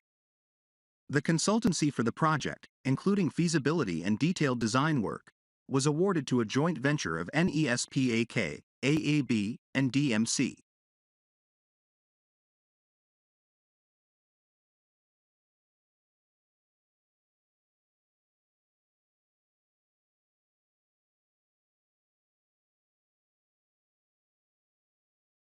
One of the key objectives was to address the barrage's insufficient capacity, with a focus on effective flood management for 100-year return floods. The project proposed options such as increasing the number of bays, adding a bypass gated weir, and utilizing the existing junction groin for additional depressed bays.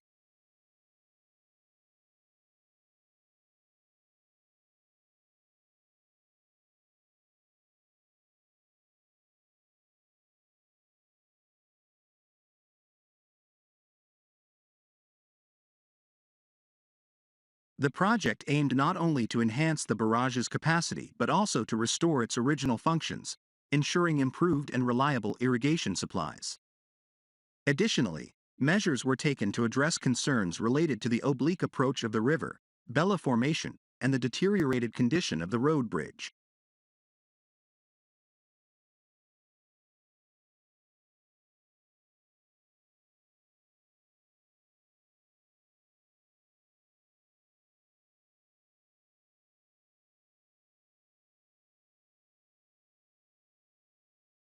Recognizing the environmental impact of such significant rehabilitation, an initial environmental examination was conducted. The study assessed the baseline conditions, including physical, biological, and socioeconomic factors, proposing mitigation measures to ensure an environmentally friendly implementation.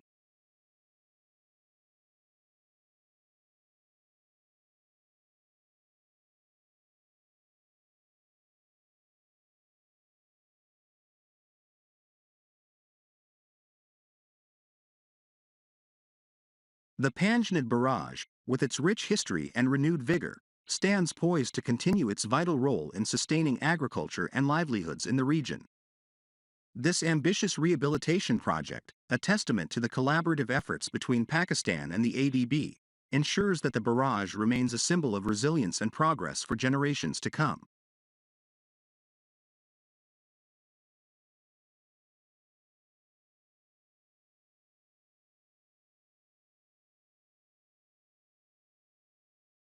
The construction of the Chenab Bridge is a monumental undertaking, poised to make it the highest arch bridge in the world upon completion. The bridge spans the Chenab River between Bakal and Cowrie in the Reasi district of Jammu and Kashmir. With a length of 1,315 meters, 4,314 feet, and a trussed arch span of 480 meters, 1,570 feet, soaring 359 meters, 1,178 feet, above the river, it's an engineering marvel.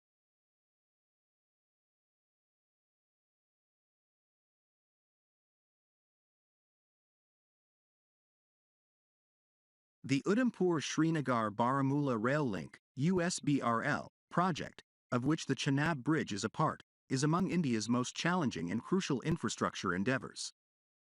Its significance lies not only in its staggering height but also in its innovative design and construction techniques.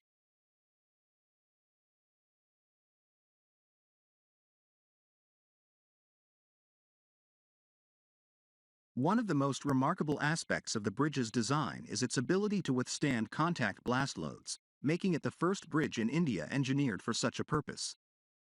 Additionally, it's built to withstand seismic activity up to an intensity of 8 on the Richter scale, ensuring its resilience in earthquake-prone regions.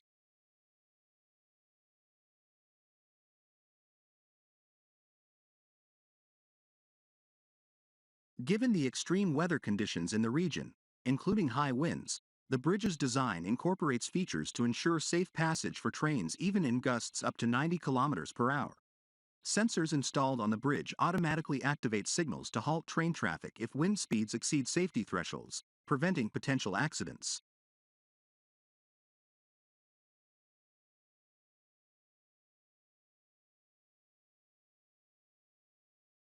However, constructing a structure of this magnitude requires solid foundations, especially in the challenging terrain of the young Himalayan mountains. To address this, extensive slope stabilization measures were undertaken before constructing the bridge's piers.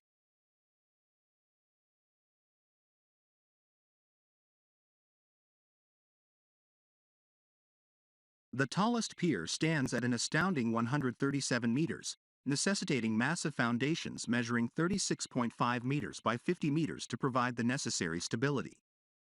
The bridge crosses a deep gorge with steep sides, posing significant challenges for slope stabilization. With slopes ranging from 43 degrees to nearly vertical 77 degrees, the task was Herculean.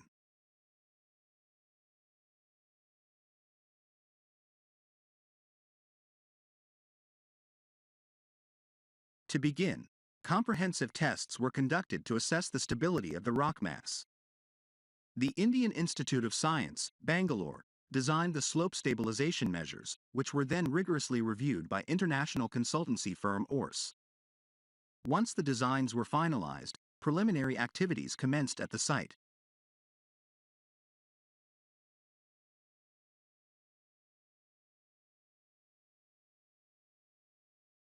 These activities included clearing trees, establishing dumping yards, and creating approach roads on the steep slopes to facilitate the transportation of heavy-duty construction equipment. Nearly 5 kilometers of roads were formed on the Bakal side, while 3 kilometers were constructed on the Cowrie side.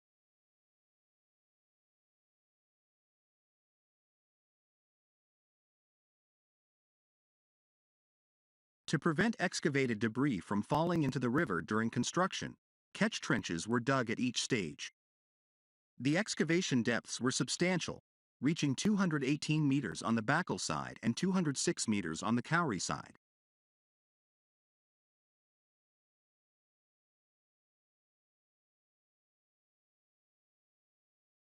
The construction of the Chenab Bridge represents not only a feat of engineering but also a testament to human ingenuity and perseverance in overcoming formidable challenges. As work progresses, it stands as a symbol of India's commitment to pushing the boundaries of infrastructure development.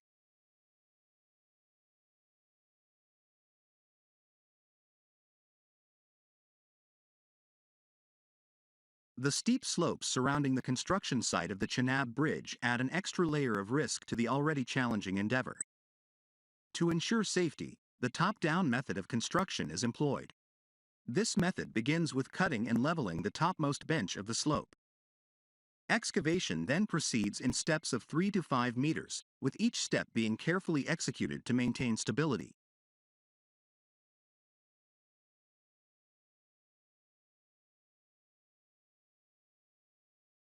Before blasting, the excavation is carried out up to a distance of 6 meters from the final profile face.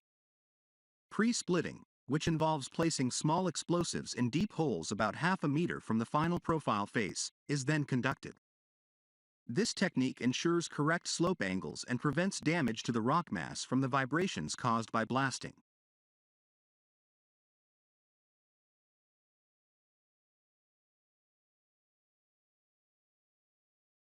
Controlled blasting follows pre-splitting to aid in excavation. Heavy machinery such as excavators, jackhammers, dumpers, track-mounted rock drilling equipment, and dozers are deployed post-blasting to remove excavated material. Rock bolts of various lengths are then installed to stabilize the slopes, with weep holes provided beneath the shortcrete layer to prevent hydrostatic pressure buildup.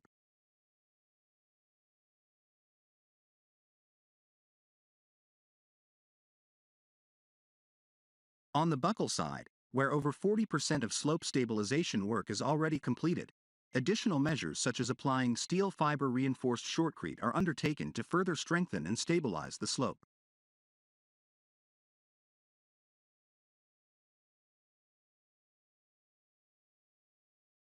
The sequence of activities in slope stabilization is meticulously planned, as delays in one activity can have cascading effects on subsequent tasks. Despite the meticulous planning, construction progress is gradual, with no shortcuts available. The logistics involved, including arranging diesel for construction equipment and securely storing and transporting explosives, add to the complexity of the project. The Udhampur-Srinagar-Baramulla Rail Link project and the Chenab Bridge are not ordinary endeavors. Their demanding designs require special construction techniques and unwavering commitment. Afcons, the construction company involved, takes pride in its role and is fully dedicated to delivering the world's tallest arch railway bridge to the nation.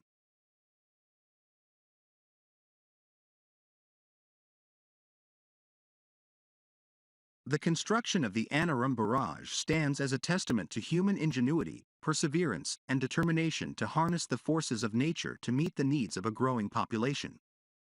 Situated on the Godavari River as part of the monumental Kaleshwaram lift irrigation scheme in Telangana, India, this barrage is not just a structure. It's a symbol of India's ambition to overcome challenges and utilize its water resources efficiently.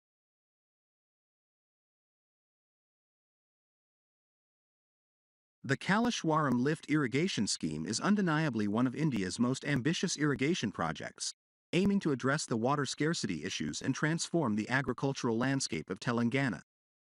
With an investment of a staggering 80,000 crore rupees, it aims to cover 37 lakh acres of land, benefiting approximately 70% of Telangana's population. At its core lies the Annaram Barrage, a crucial component that epitomizes the project's defiance of gravity.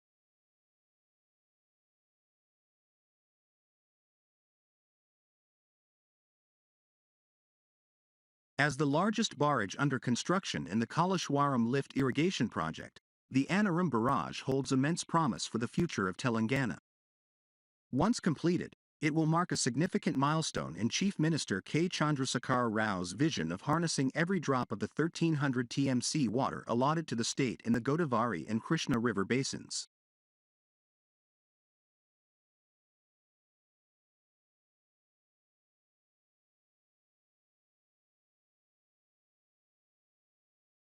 Construction of the Annaram Barrage was no small feat.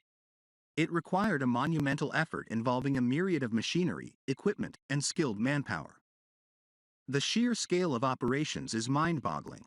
4,050 piles were driven using 11 piling rigs, supported by 120 dumper trucks, 60 excavators, and 11 boring rigs working in tandem. The logistics involved in coordinating these resources were immense, with 7 boom placers for concreting, 4 concrete pumps, 36 transit mixers, and 7 batching plants working tirelessly to ensure a steady supply of materials.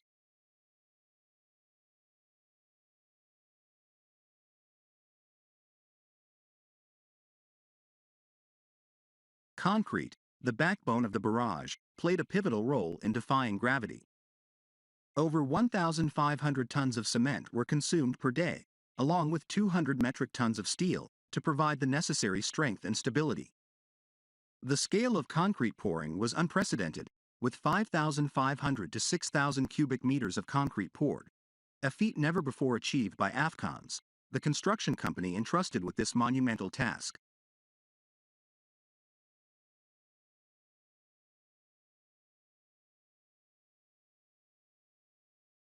What's even more remarkable is the pace at which the construction progressed.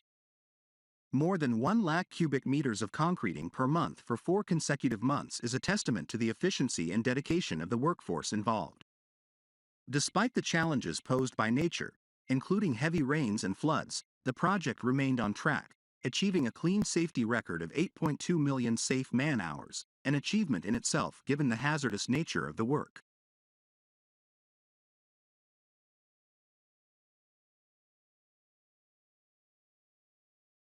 The Annaram Barrage, upon completion, stands as a symbol of human achievement and resilience.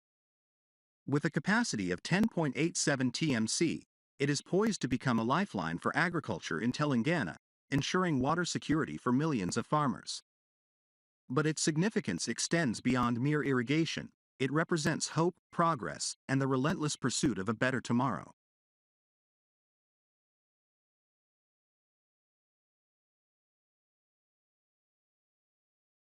Despite facing challenges such as floods and adverse weather conditions, the construction of the Medagada Barrage, a crucial component of the Kaleshwaram Lift Irrigation Project, remains steadfast. This barrage, often dubbed as the lifeline of North Telangana, will play a pivotal role in realizing the state's irrigation potential. With a gross storage capacity of 16.17 TMC, it is slated to impound vast amounts of water drawn from the Godavari, serving as a crucial link in the chain of irrigation infrastructure.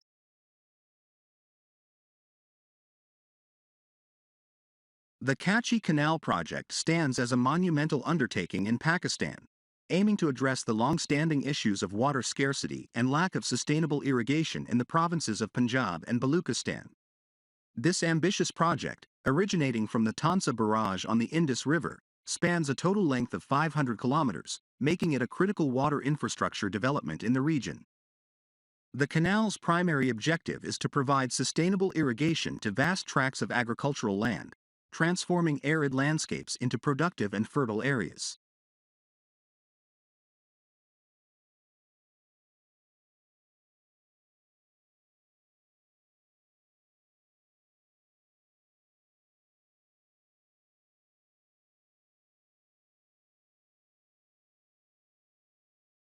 Geographical coverage and beneficiary districts.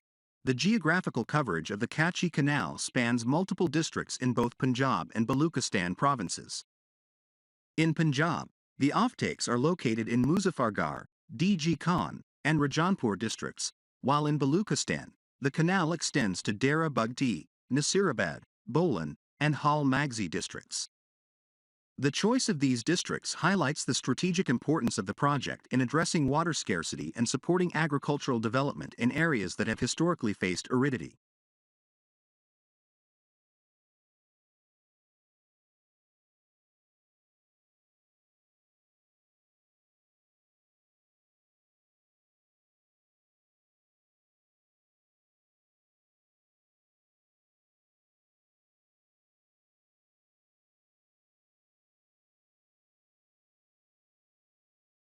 Salient features of the Kachhi Canal. The Kachhi Canal boasts impressive features that underscore its significance in transforming the agricultural landscape of the region. The main canal stretches for 500 kilometers, with 403 kilometers covered in Phase 1 alone. Notably, 391 kilometers of the canal is lined, enhancing its efficiency and reducing water losses. The canal has a formidable capacity of 6,000 CUSECS, ensuring a substantial flow of water to support irrigation needs.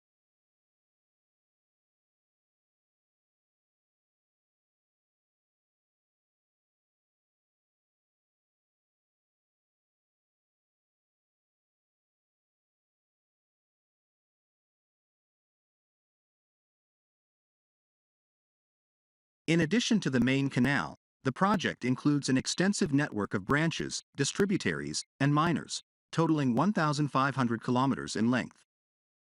This comprehensive network is crucial for ensuring that the benefits of the canal reach a wide area, maximizing the cultivable command area and contributing to economic growth.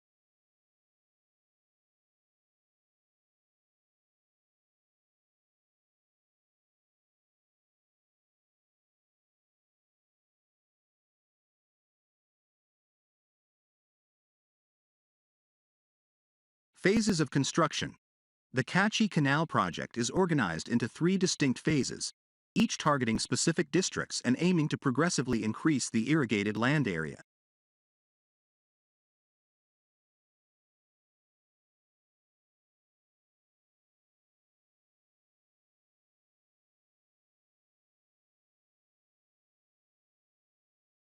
Phase 1. This phase focuses on the Dera Bugti district and aims to irrigate 102,000 acres of agricultural land. The completion of Phase 1 was a significant milestone, with Part A and B being substantially completed in August 2017. The inauguration by the Prime Minister in September 2017 marked a critical moment in the project's journey.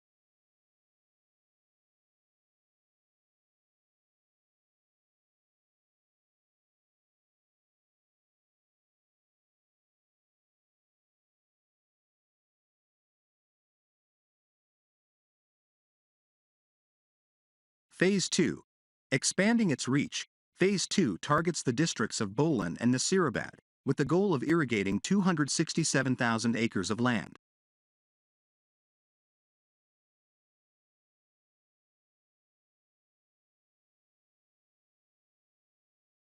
Phase 3.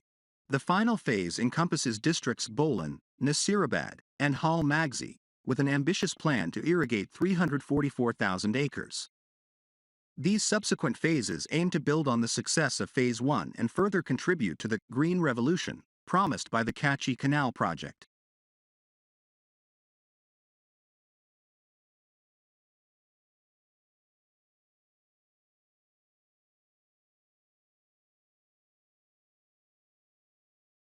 Construction process and timeline. The construction process of the Kachhi Canal project commenced in October 2002 at the Tansa Barrage. The inception marked a significant step towards addressing the agricultural and water-related challenges faced by the region. However, the project faced several hurdles, leading to delays and revisions in the original timeline.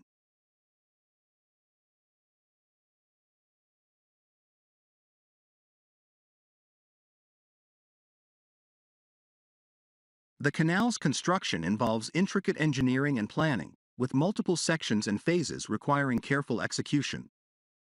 The original PCI for the project was approved in September 2003, with an initial cost estimate of 31.2 billion rupees and a completion date set for June 2007. However, due to factors such as law and order issues and financing difficulties, the project experienced setbacks.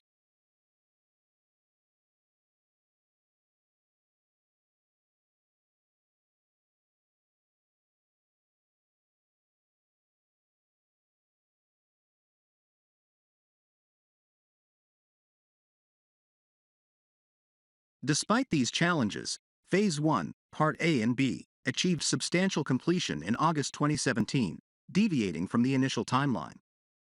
The inauguration in September 2017 was a testament to the persistence and dedication invested in overcoming obstacles and reaching this crucial milestone.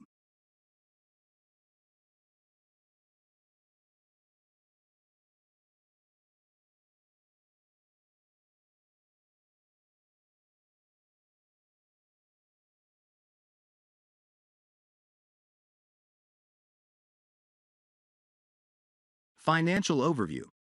The financial aspect of the Kachhi Canal project is integral to its successful execution. As of March 2017, the total financial outlay for the project was 80,352 million rupees, demonstrating the substantial investment made by both local and foreign stakeholders.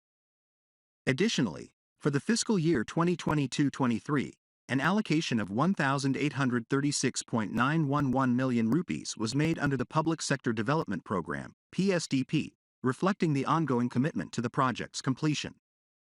The financial investment underscores the recognition of the project's significance in addressing regional challenges and fostering economic growth through enhanced agricultural productivity.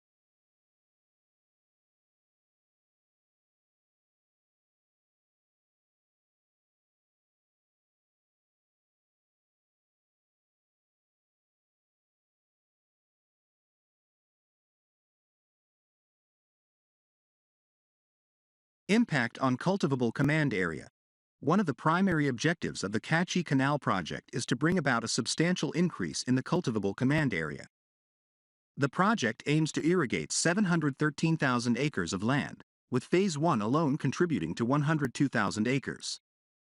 The completion of the entire project is expected to result in a green revolution in Baluchistan, transforming barren lands into fertile fields capable of supporting diverse crops.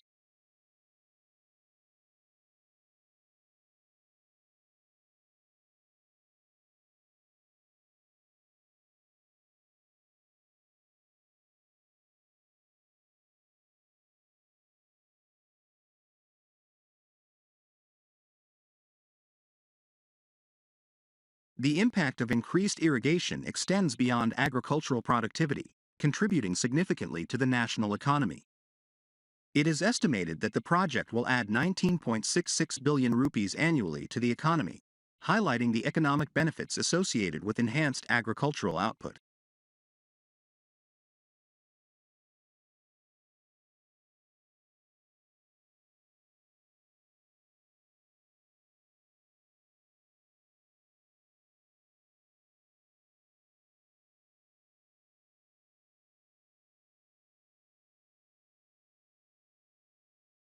Consultants and contractors.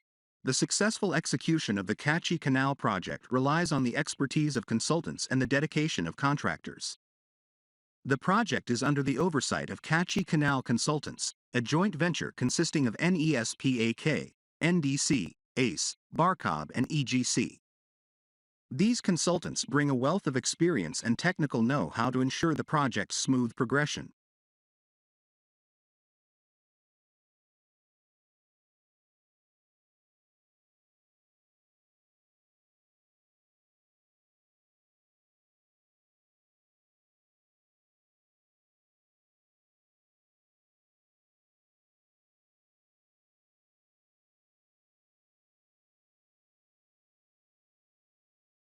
The contractors involved in the construction include MSSMADB Lily Sharouk, JV, MS Ghulam Rasool and Company, MSCGC, RSL, JV, and MS Ramzan and Sons Limited. The collaboration of these entities is crucial for the successful implementation of the project's intricate engineering and construction requirements.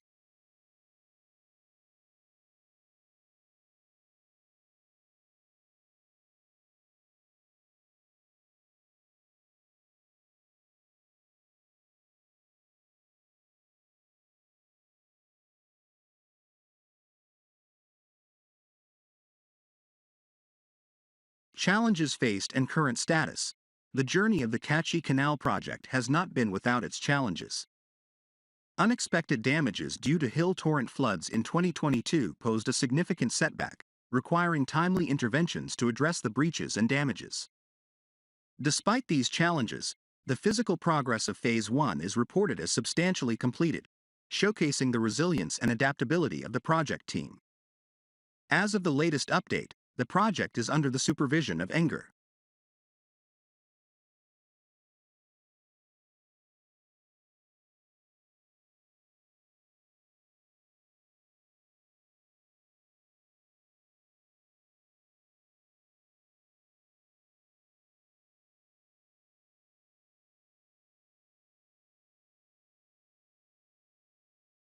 Syed Ali Akhtar Shah, GM, PD, Central, KCP, who plays a pivotal role in ensuring the project's continued progress. Social and economic impact.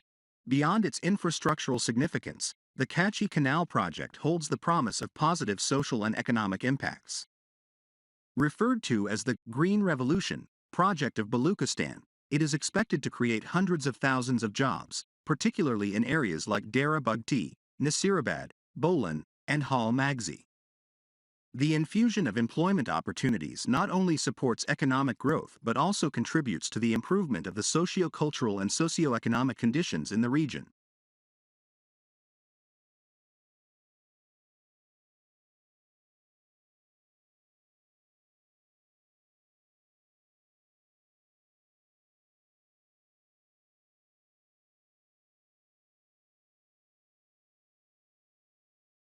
Moreover, the project is set to alleviate poverty and eradicate extremism in remote and underdeveloped areas of Baluchistan. The development of irrigated agriculture and an agro-based economy is viewed as a transformative force in addressing long-standing issues and fostering inclusive growth.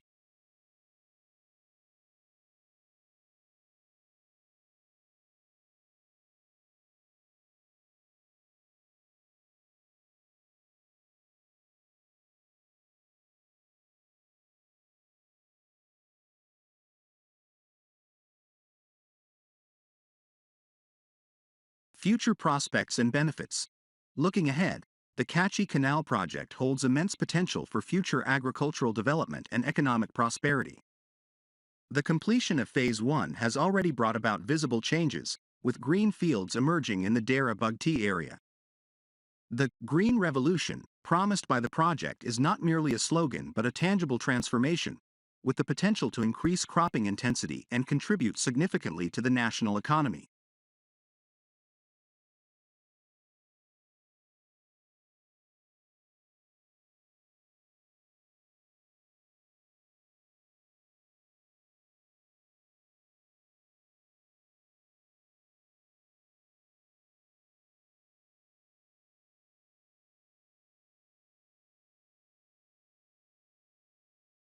The ongoing efforts to prepare for Phase 2 and 3 indicate a commitment to the project's continuity.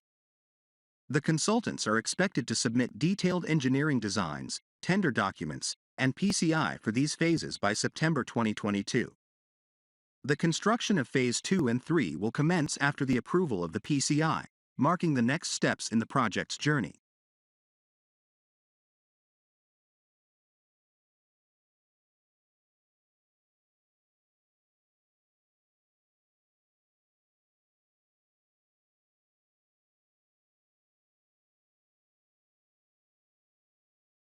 In conclusion, the Kachhi Canal project stands as a beacon of hope and progress in the challenging landscape of water scarcity and aridity. Despite the hurdles faced during its construction, the project has demonstrated resilience, achieving substantial completion of Phase 1 and showcasing the potential for positive change in the region.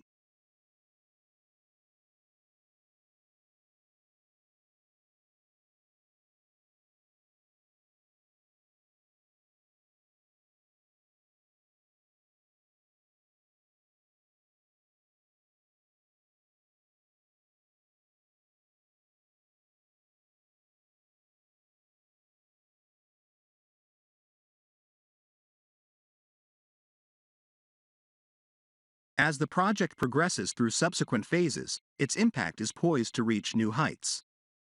The Green Revolution, it promises, is not just about enhancing agricultural productivity but also about ushering in positive socioeconomic changes. The Kachhi Canal project is not merely a water infrastructure initiative, it is a catalyst for transformation, promising a greener and more prosperous future for the people of Baluchistan and Punjab provinces.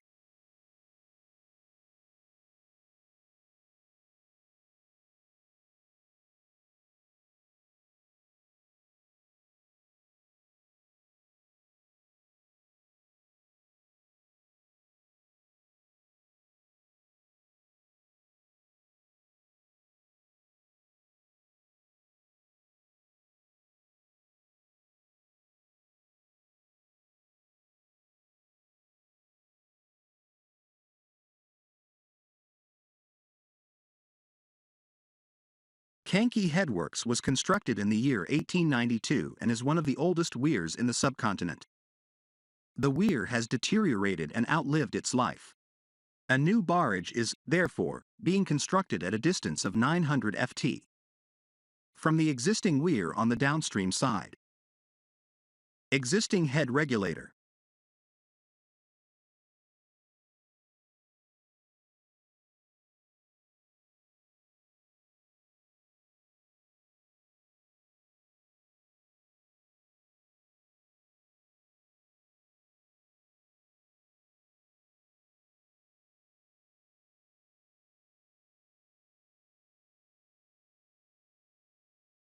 Old technique of driving of sheet pile. An excavator was using for drive the sheet pile.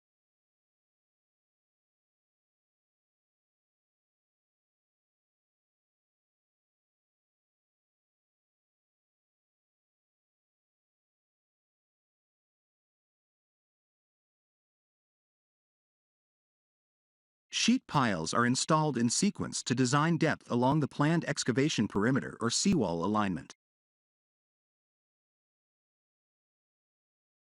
Driving of sheet pile at upstream cofferdam at new Khanki Barrage with vibro hammer.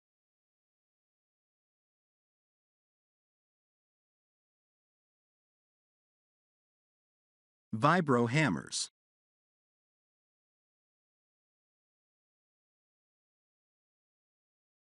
An ice vibratory hammer is known for its reliability and power, especially when you combine one with an ice power pack.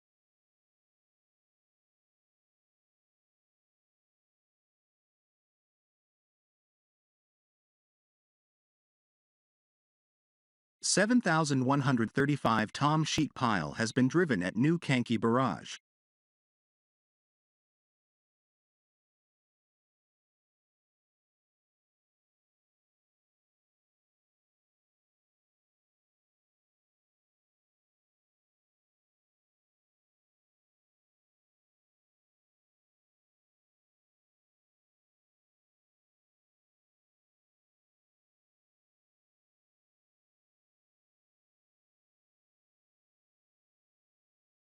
Perry is today one of the world's largest manufacturers and suppliers of formwork and scaffolding systems. Central functions, development and production facilities are located in Weissenhorn, Germany since the founding of the company in 1969. Through its 7,700 employees, over 61 subsidiaries and 110 storage sites, Perry sells system equipment and services related to formwork and scaffolding technology.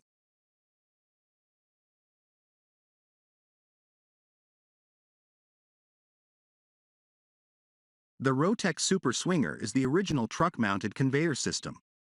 The use and mobility of this system increases productivity and precision, while also decreasing time and manpower. The Super Swinger features a boom reach of 50 to 105 FEET and provides more accurate concrete placement and a vast reduction in time and manpower.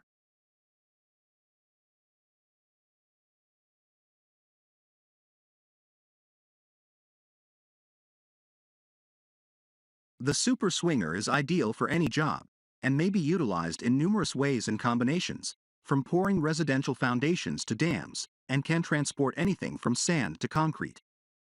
Contractors get production of 380 cum per hour with one-man operation. Super Swinger can pour large size of aggregate concrete as well.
The Mahatma Gandhi Setu, spanning the river Ganga, stands as a critical artery connecting North Bihar to South Bihar, serving as a lifeline for the state's economy since its inauguration in 1982.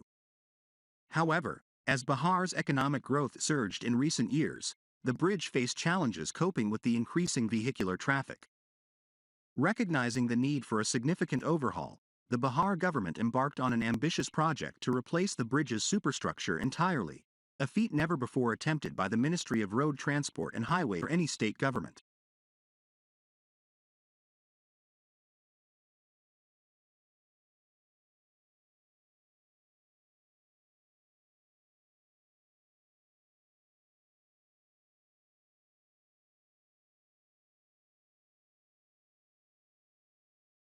The construction process of the rehabilitated Mahatma Gandhi Setu commenced with meticulous planning and implementation. The first phase involved diverting traffic onto the downstream side of the bridge to ensure uninterrupted flow during the construction period. LED lighting, signage, and a 24/7 tow truck service were deployed to manage traffic efficiently.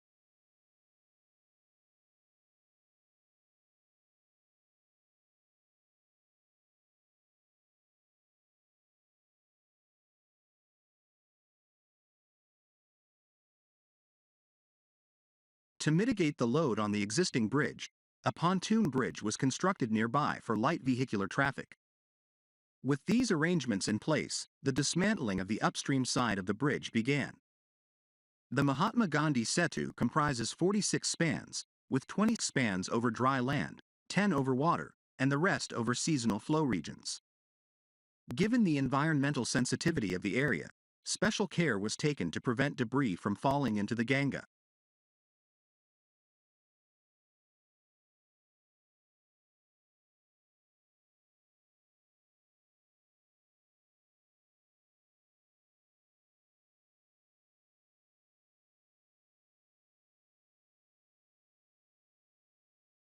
The dismantling process involved cutting and crushing concrete, amounting to approximately 75,000 cubic meters, a scale unprecedented in India. Techniques such as wire saw cutting for spans over water and high-reach boom jaw cutters for spans over land were employed, alongside anti-dust suppression systems to minimize environmental pollution. The debris was either reused, resized, or disposed of appropriately.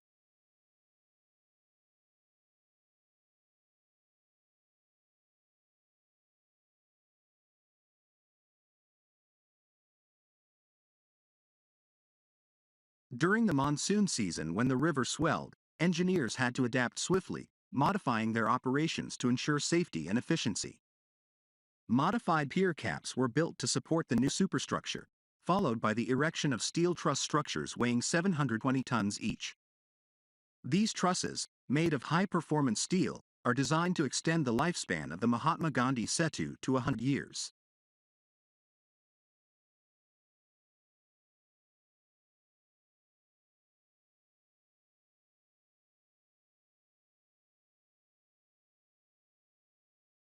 In total, the project utilized 66,360 metric tons of steel, demonstrating the scale and complexity of the undertaking. Innovative engineering methodologies were employed, including ground support systems for spans on land and cantilever erection methods for spans over water, ensuring the structural integrity of the new superstructure.